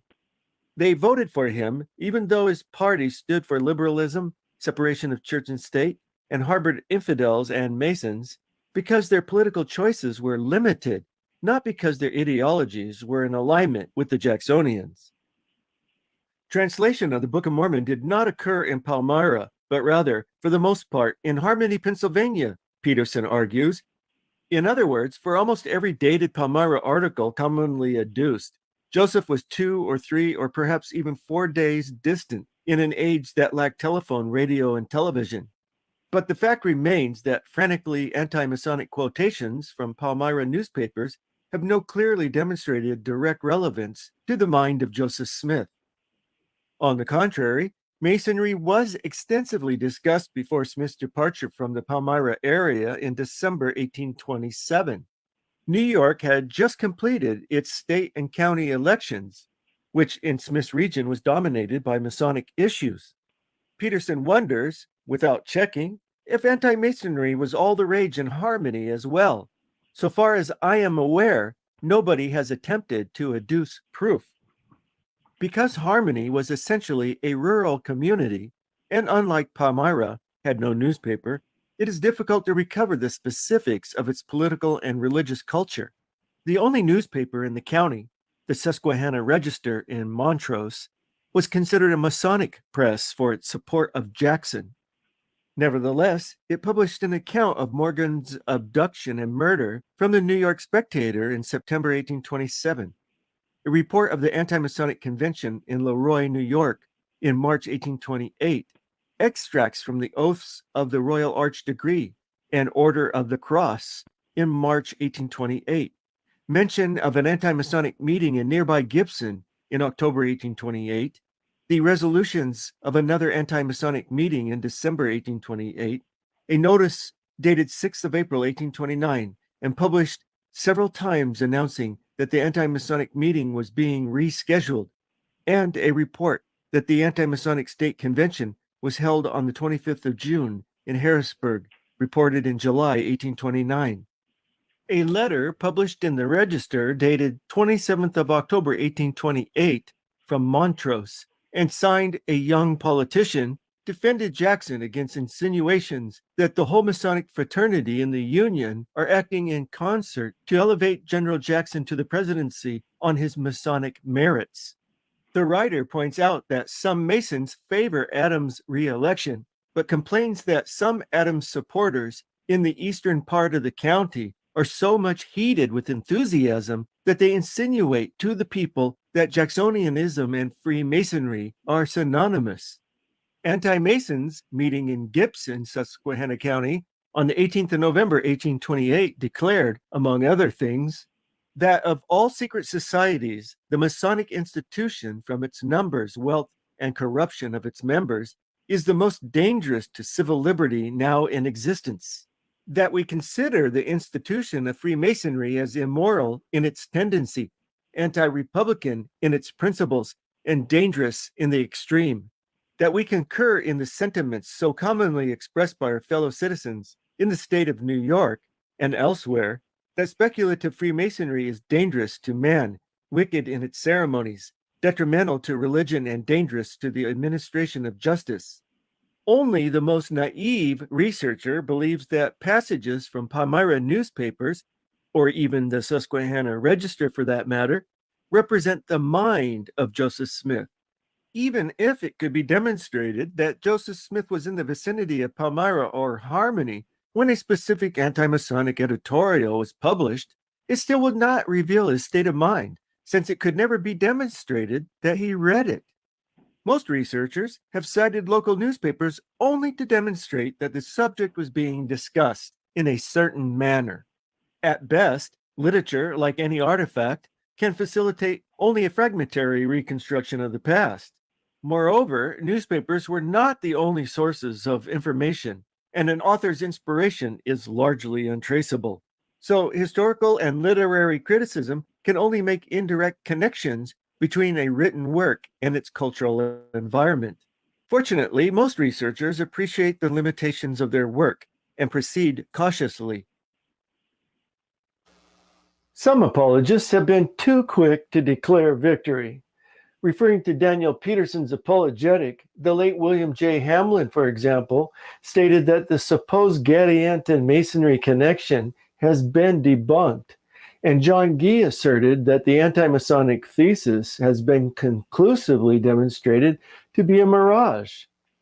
In this video, I have examined not only Peterson's arguments, but also those of Bushman, Osler, Quinn, and others, and have shown that they have been unsuccessful in overturning the interpretation of the Book of Mormon's first readers, which included Book of Mormon witness Martin Harris. The question is no longer whether Joseph Smith used Masonic and anti-Masonic elements from his environment to create something both similar and unique in the Book of Mormon, but rather to what extent. Nothing the apologists have suggested thus far has rendered unlikely the conclusion that Joseph Smith adopted an anti-Masonic posture in the Book of Mormon. I'm Dan Vogel. Thanks for watching.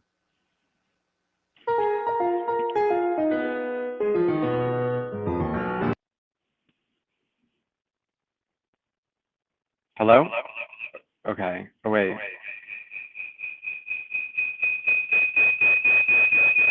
Why is it doing that?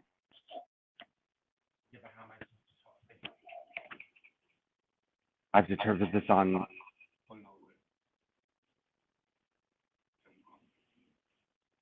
No, it doesn't need to be on. I just do that to make sure. Oh. But if it's off, it's fine.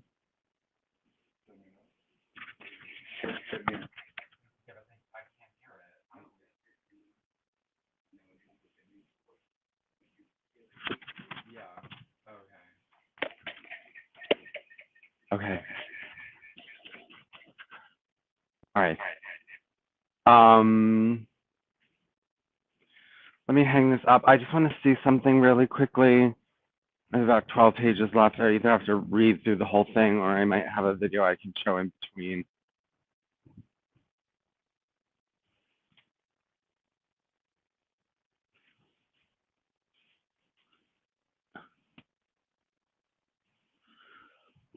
Okay.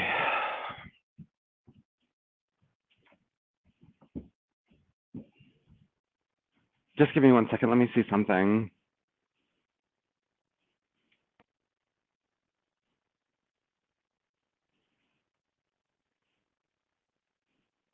Hold on.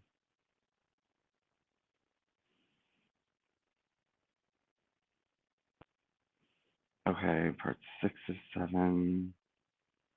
Yes, okay. I did find something. Okay, I found something if you give me a second, I found something that, okay, give me 1 second. I'm going to read for a little bit and then I'm going to show one more video and then finish the reading. So this is Book of Mormon Anti-Masonic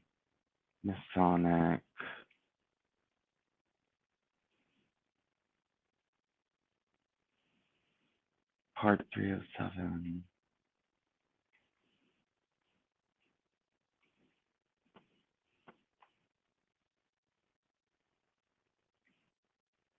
Okay, got it. This is big. Okay, but first, okay, so we've gone through anti-Masonic resources not related to Masonry.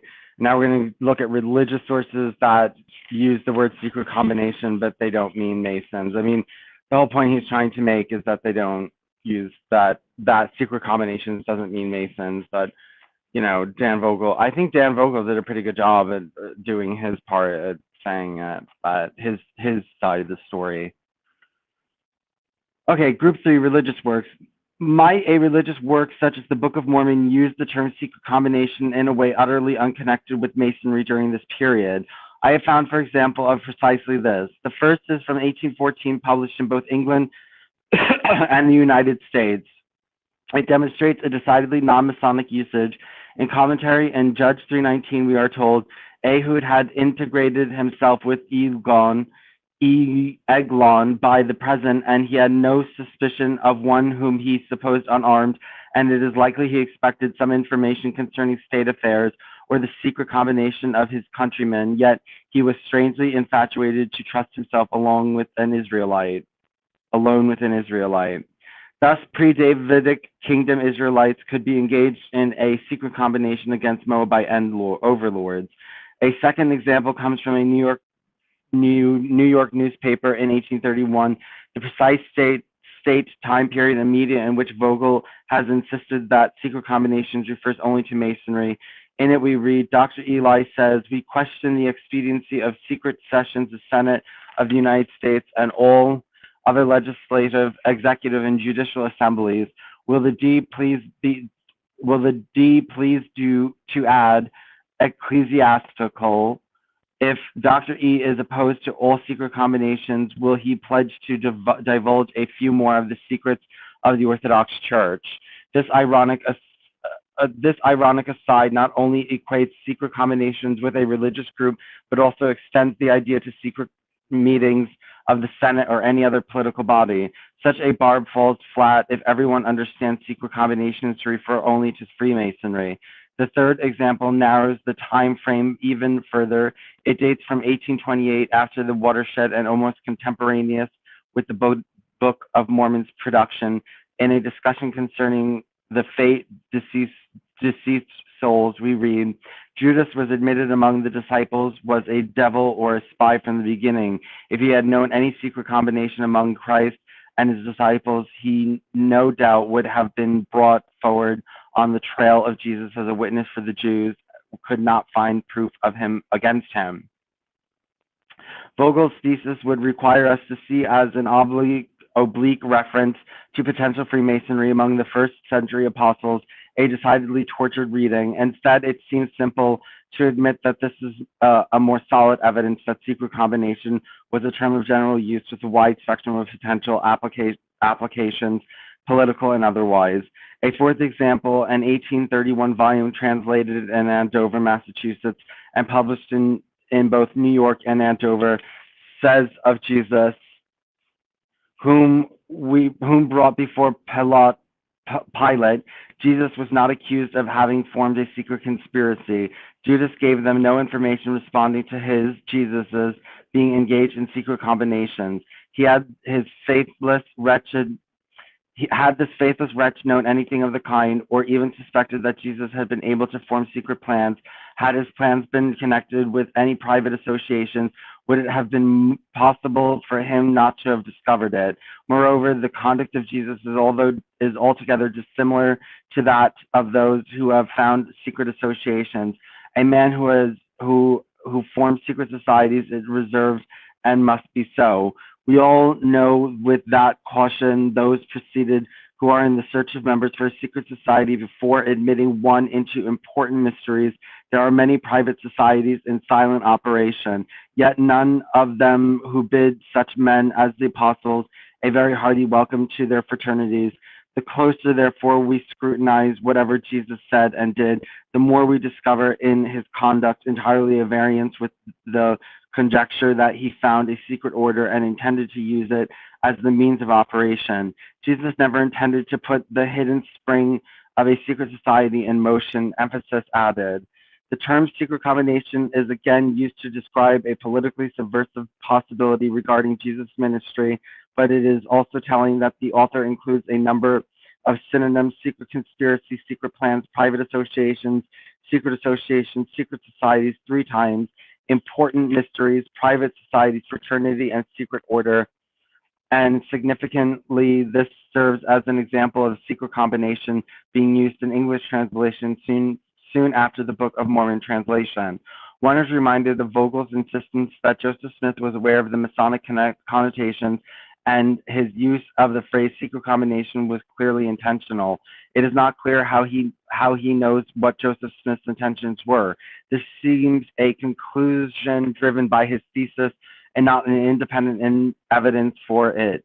Vogel offers 8 alternatives, less problematic words that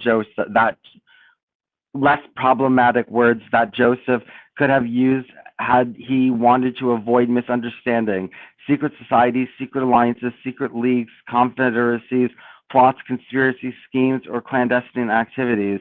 It was not necessary to use the specific phrase secret combinations. Obviously, Smith used the term to convey the meaning and comparison he intended.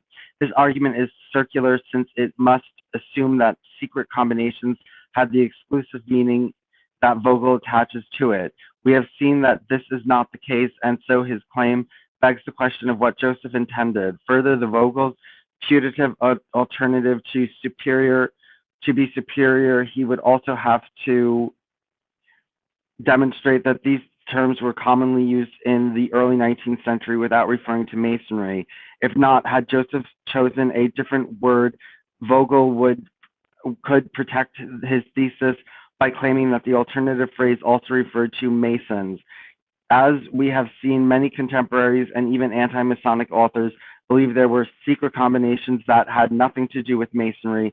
Perhaps this is what Joseph intended. One can always think of alternatives, but the choice of secret combinations seems natural in its time and place for Masonic and non-Masonic conspiracies. The final text above uses 9 synonyms for secret combinations, some in common with Vogel's supposedly less broad, less loaded words. If Vogel terms could all avoid reference to Masonry in Joseph's New York book in 1829, then so can all the terms used by another New York book in 1831, including secret combinations. Further, in just the anti-Masonic work cited herein, the label secret societies is used 6 times. A determined apologist for the environmentalist theorists, such as Vogel, could doubtless turn their commonality into evidence for the Masonic connection if Joseph had chosen to use it instead. Vogel's decision to leave the door open only slightly for counter-evidence to his hypothesis could seem to evidence a deficient anticipation of what the unexamined evidence might teach us. Okay, what time is it? Oh. Okay, yeah, let's watch this. This is Fios 2 Gig. Switch now to our fastest internet ever with upload speeds. Hi, I'm Andrea from Lemoore, California, and you're watching Gospel Tangents, your best source for Mormon history, science, and theology. I'm Rick Bennett. Historian Dan Vogel has said the Book of Mormon is an anti-Masonic book. However, in our previous interview with Cheryl Bruno, she disputed that idea. I'm going to ask the same question to Claire Barris. Where does he stand? You won't want to miss this conversation. Check it out. Hey, I just wanted to mention one other thing. Beyond the Blocks is an awesome podcast, and it seeks to center the narratives of the marginalized in conversations on Mormonism. A Black lifelong member and queer theologian, Brother Jones and Brother Knox, seek to fill the gaps between Mormon theology and Mormon culture that find all kinds of identities may claim a seat at the table of Christ. So check out Beyond the Block. It's a great podcast. Now back to our conversation. We've got some Masonry going on at this time. Is that right? How do we tie Masonry in with all this sort of stuff, or is it not? Yeah. So let's back up to Oliver Cowdery. So we talked about the New Israelites. That disbands. William Cowdery then gets involved in Freemasonry, and we have a few records that give us some very interesting clues. So he became a member of a Mark Masters Royal Arch Lodge, is what it's called. And in there we have records that he was for a while, a master overseer, and then later a junior warden. And so in a Royal Arch Lodge, the master overseer, they, in the ceremonies, the initiate who's going through the ceremony, they come to what's called the third veil, and they've learned some signs and tokens. In fact, that one of the tokens has to do with a rod, interestingly enough. And then they go to, presumably, to William Cowdery, Oliver Cowdery's father, and they give him the right signs and tokens, and he lets them through the third veil, and then they go into the Grand Council. That's what it's called. Now, William Cowdery's father then later gets promoted to junior warden. As the junior warden of a Royal Arch Lodge, plays the part of the third member of the Grand Council. And so as the third member of the Grand Council, he would be the prophet scribe. It was the scribe, but it was I think in mimicking, it might have been Haggai or one of the prophets that was a scribe. And so there's a high priest, a king, and a scribe. So interestingly, Joseph Smith ends up spending a lot of emphasis on prophet, priest, and king later in Nauvoo. Well, in the Masonic Royal Arch ritual, we have prophet, high priest, and we have a prophet, scribe, high priest, and king, which is interesting. The Grand Council is at the end of the Royal Arch ritual. They talk about that someday we will, the initiate that's going through the ceremony will go into the Grand Council in heaven, that they'll pass through the veil in heaven to the real, true heavenly Grand Council, and they call this the ceremony of exaltation, which is interesting. So we have a few Mormon-y words. We've got or Masony, right? Masony, or Church of Jesus Christ of Latter-day Saint-y words, or we can't use that anymore. Yes, I'm trying to correct that. So, sorry, I get carried away sometimes. So. We have Grand Council, which later I think Joseph Smith uses Grand Council as the council of the pre-existence, and then of course exaltation is something that is on top of salvation. It's the celestial kingdom objective. And it's interesting that we have this terminology in the Royal Arch Masonic ritual.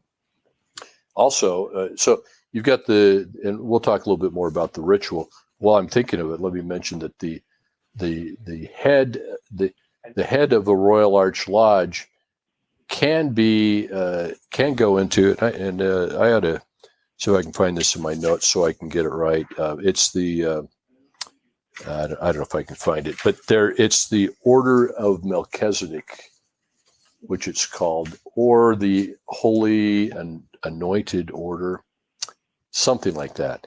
And if you want, I can thumb through my notes. Sure. Okay. So here's where I'd like to go. So it's interesting to me that you are telling me that Warren Cowdery and Oliver Cowdery were involved. William Cowdery. Just William, not Oliver?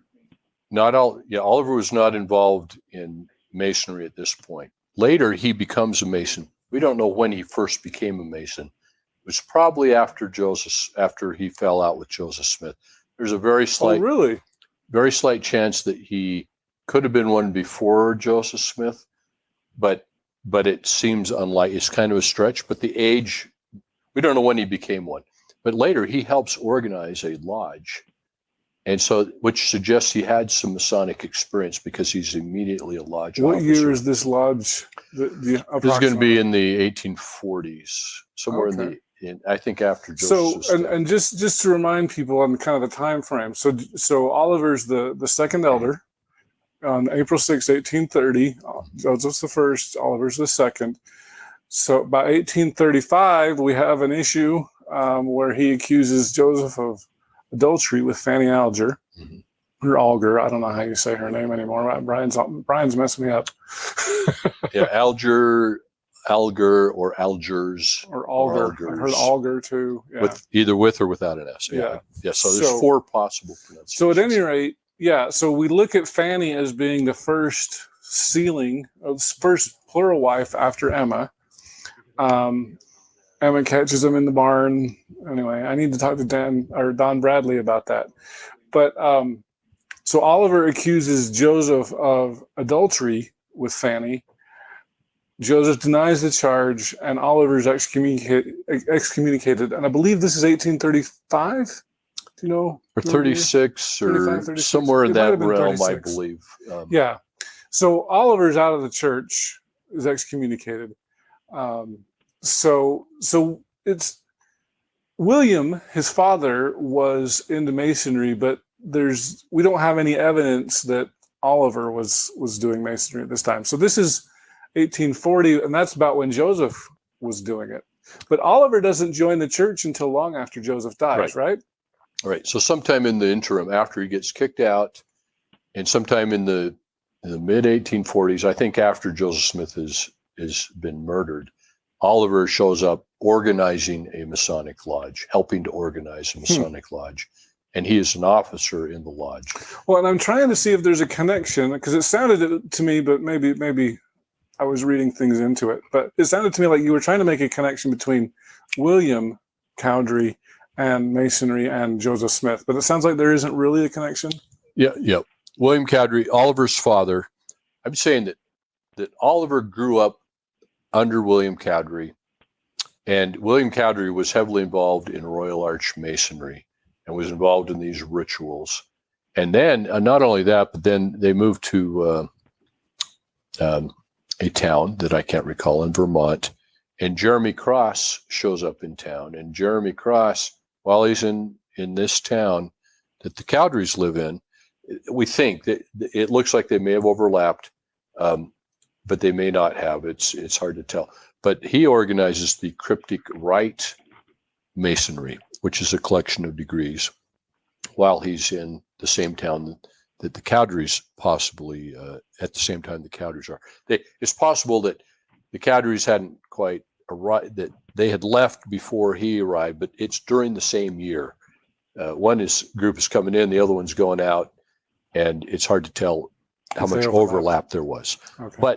But anyway, there's a possible overlap of Cryptic Rite Masonry. William Cowdery was absolutely into the esoteric. He's a member of the Rodsmen of the New Israelites. He's into Masonry. He's gone through the craft Masonry, the first 3 degrees, and then he becomes a mark master, and then he goes into Royal Arch Masonry, and he becomes an officer in that. So he's pretty steeped in that. Oliver's growing up. Oliver's uncle is also involved in Masonry, and so then, the point is, it may or may not have filtered to Oliver, and it may or may not have filtered to Joseph Smith. Yeah, that's what I was trying to see. It's just interesting that he's involved, but it does help tell the story. Whether or not there is a transmission of information to Joseph Smith is either neither here nor there. It's helping to tell the story of Royal Arch Masonry, but it's fun to tell the story with William Cowdery as a player within that. Okay. Hello? Hold on. Hello? Okay. Okay, I'm gonna read and then play a little and then read and then we're done. Okay. Continued non-Masonic usage in the term beyond 1832. Ben McGuire's examination of Rich Gruder's Mormon parallels also details at some length with the question of secret combinations. While Grunder, unlike Vogel, concedes that non-Masonic usage of the terms can be found, he insists, like Vogel, that there was a semantic narrowing of the term following the Morgan Panic. Over time, he claims secret combinations came to refer only to Masonry, just as chauvinism refers today only to those opposed to women's equality. As we have seen above, this is not consistent with the data upon 1832.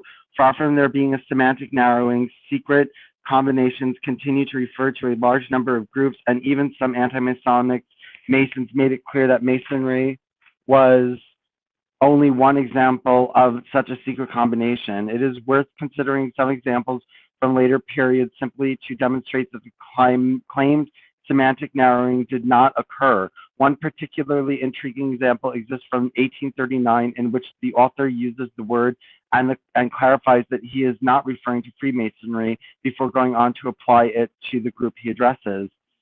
Distinction, when honorably pursued, may lead to worthy ends, but when secret combinations are made the avenue of pursuit, the end itself can hardly be generous and high-minded, which demands such means.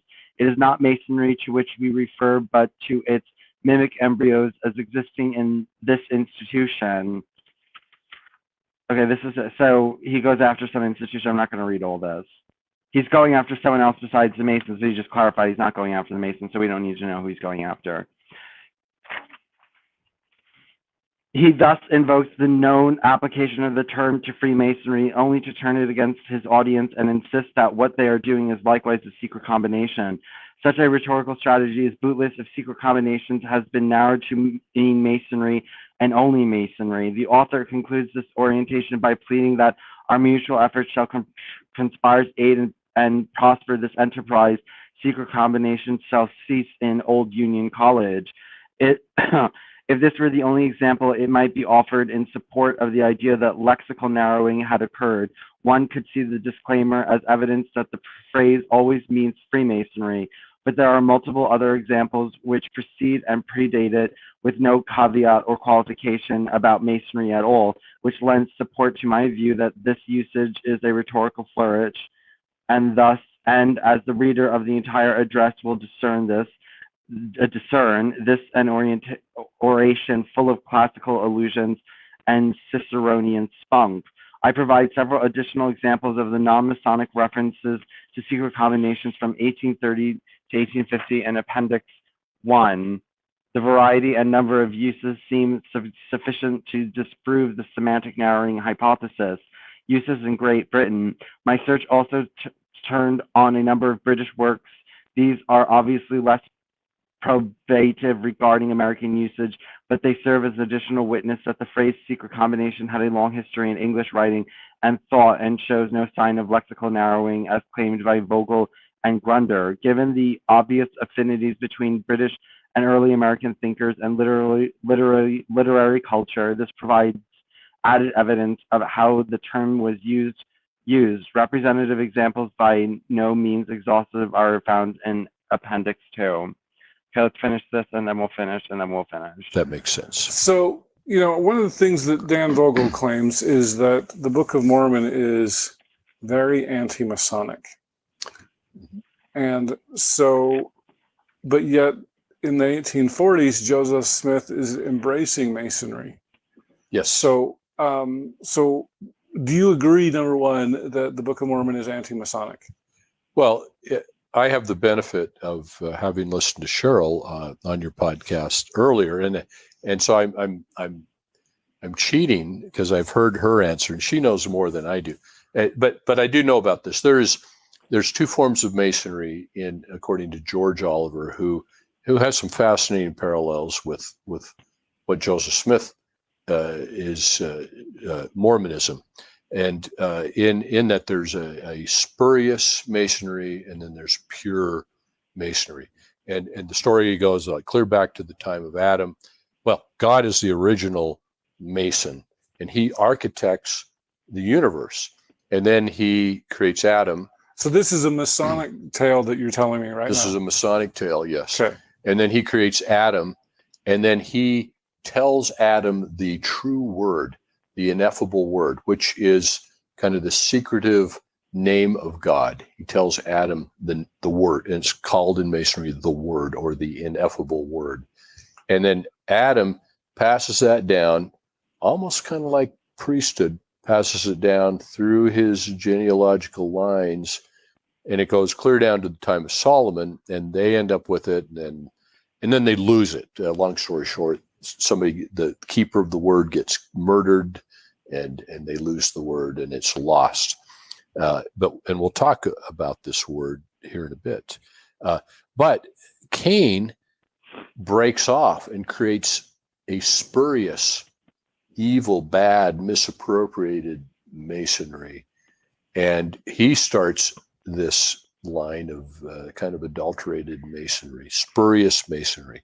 if I understand it right, and I'm oversimplifying, and I hope Cheryl's not shaking her head, going, "Oh man, Claire's kind of got it right." But so, but I'm kind of this is not my When we area of post this, she expertise. can weigh in on it. She can weigh in on it. Yes, but that's generally speaking correct. So now you go to 18. You go to the story of William Morgan, 1826. He is going to publish an expose of Masonry. The Masons supposedly freak out.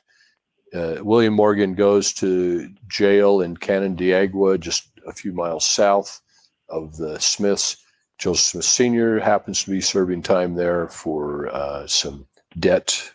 I think it's debt-related issues, and then later the Masons bail out William Morgan when he steps out of jail. They arrest him. They take him up to one of the Great Lakes. They toss him in.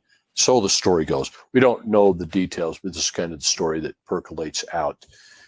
Well, then the whole nation freaks out about anti-Masonry, and they start, and they have an anti-Masonic convention in the very first one in Seneca, New York. That should ring a bell.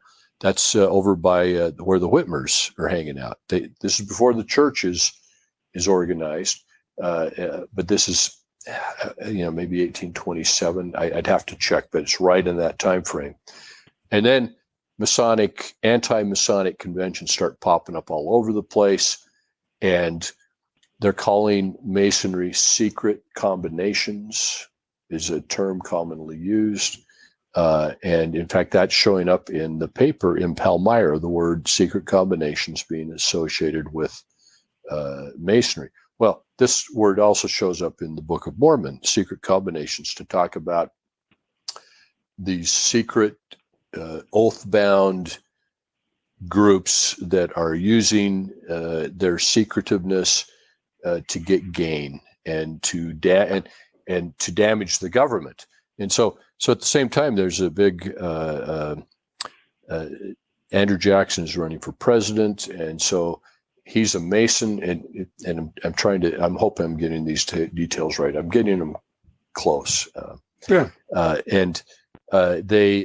running for president, so his opposition is like, well, hey, he's a Mason. Holy crap, you can't vote for a guy like that because he's bad news, And anyway, this Masonic fervor, anti-Masonic fervor, spreads into politics and into the election, and so it's huge, and the whole nation's freaking out. They're thinking that Masons are controlling the government, and that it's You think we got conspiracy theories these days in politics? Well, it was really bad back then too. Well, yeah. Well, the thing that always bugs me is because our founding fathers were Masons, and so George Washington was a Mason. I believe Thomas Jefferson was a Mason. Like, everybody was a Mason. The Constitution used a lot of Masonic principles, and so it's interesting that in 1791, when George Washington is the president, until I don't remember exactly the year that Andrew Jackson was elected, probably 1828, I believe, somewhere like around that. there, in that time frame. So we go from the founders of our nation are good Masons to this William Morgan murder, and now they're public enemy number one. Right. And it was an overreaction. Sure, these Masons were upset about William Morgan trying to expose their Masonic secrets, but the overreaction was bad. That happens in the world all the time. Overreaction is often worse than what they're originally reacting to. So in the Book of Mormon, you have this anti-Masonic stuff popping up. There's two ways to interpret it. It's either anti-Masonry or it's anti-spurious Masonry, right? And I don't know how. Yeah, we've got make good that Masonry and bad Masonry, essentially, right? Yeah. And Joseph, and it's I don't know if it's which one it is. I just don't know. But there is anti-Masonic terminology in the Book of Mormon, and it's portrayed as and then immediately after the Book of Mormon is published, the Book of Moses gets translated, and the story picks up. And Cain, between the Book of Mormon and the Book of Moses, Cain is the original Master Mayhan. Mayhan. Okay, so you take an H and you turn it to an S, and you have Master Mason, and you've got these oath-bound secrets, and you have killing to get gain, which is what they thought the Masons were doing, and so you have this evil personified in the Book of Mormon and the Book of Moses, which is a very curious parallel to what's going on in the national paranoia, anti-Masonic fervor. I mean, it's a curious parallel, which seems to suggest that, well, it depends on how you look at the Book of Mormon. But if you think it was some of that came from the ideas in Joseph Smith's time, then there's a good case to say that Master Mayhan and Master Mason are kind of talking about the same thing. Interesting. Yeah. I hope you enjoyed our conversation with historian Claire Barris. In our next conversation, we're going to talk about some Masonic legends that sound very similar to a famous movie I'm sure you've heard of. And some people come going through the temple rubble, Masons, and they find a stone lid, which is the lid that Enoch had created, which is the entrance to the cryptic temple. They open up that. Okay, hold on one second. Hello? Okay. All right, let's read the conclusion and then we're done. We've been going for a while today, haven't we? Let me just see where we're at. 3 hours and 40 minutes, so we've been going for a while. Okay, last part, conclusion. The picture is clear. We now have access to a much broader range of texts than the legal works available to previous researchers, though I have not here exhaustively examined all those that are presently available. It is obvious, however, that even anti-Masonic authors applied the term secret combination to any type of oath-bound secret society, especially those with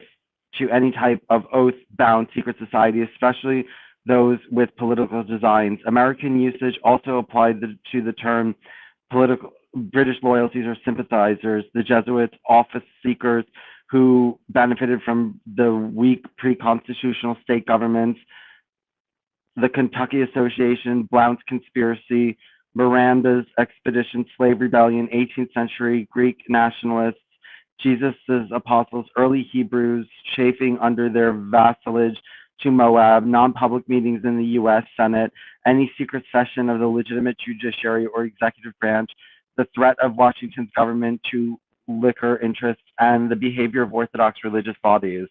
Further research may extend these observations, but seem unlikely to disprove them. We also cannot know how representative these texts are, the vagaries of which documents were available for scanning will, if necessity, mean that our perspective remains fragmentary. We have enough fragments, however, to layer Vogel's express view to the rest. We have found too many examples that cannot all be dismissed as anomalies on the margins of popular 19th century culture, which happen to have used the term in a non-Masonic context. And Grunder's more nuanced claim of semantic narrowing is further rebutted by the many post-1832 examples available in Appendix 1, in addition to those already identified by Mortison.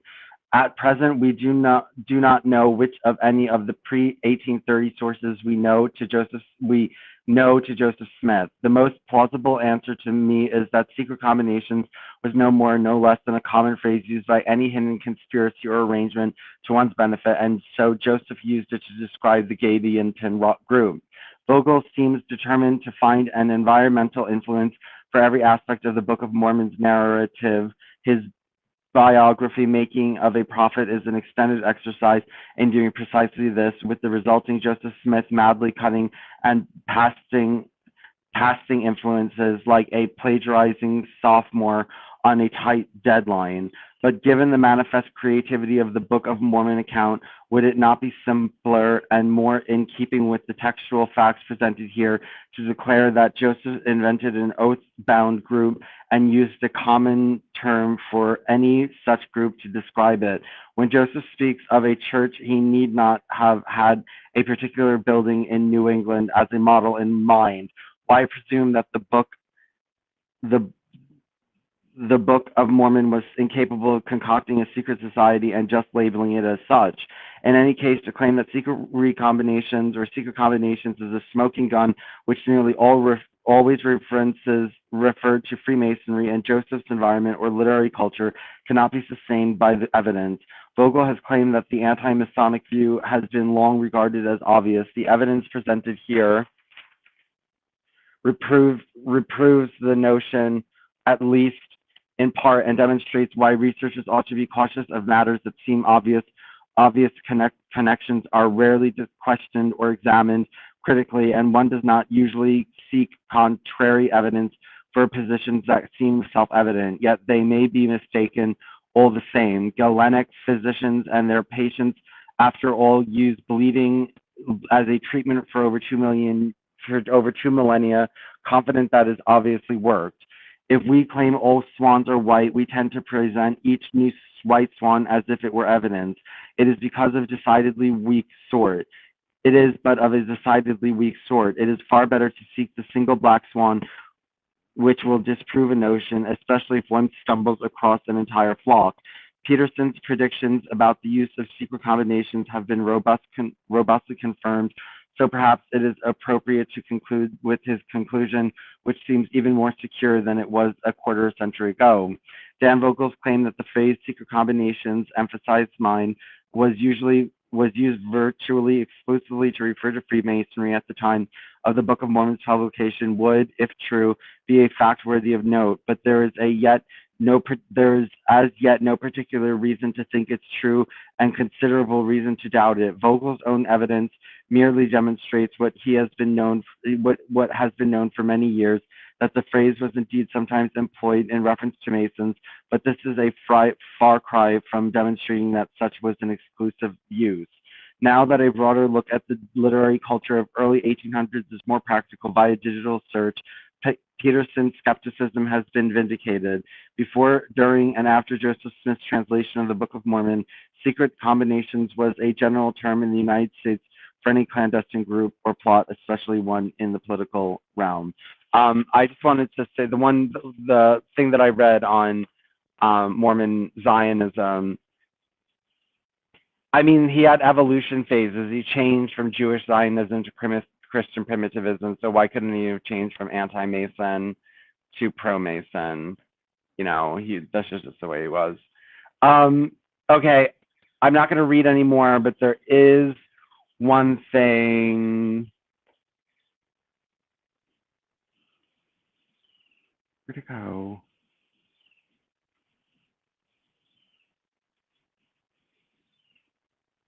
Where's the one with Cheryl Bruno? What?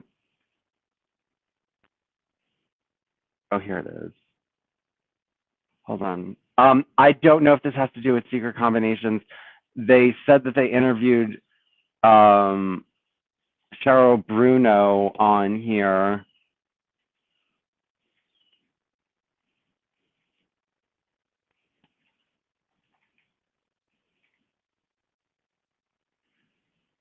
Okay, here, let's see if this is about secret combinations.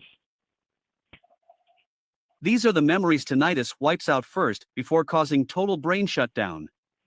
When the ringing starts, most people Welcome to Gospel Tangents, the best source for Mormon history, science, and theology. I'm Rick Bennett.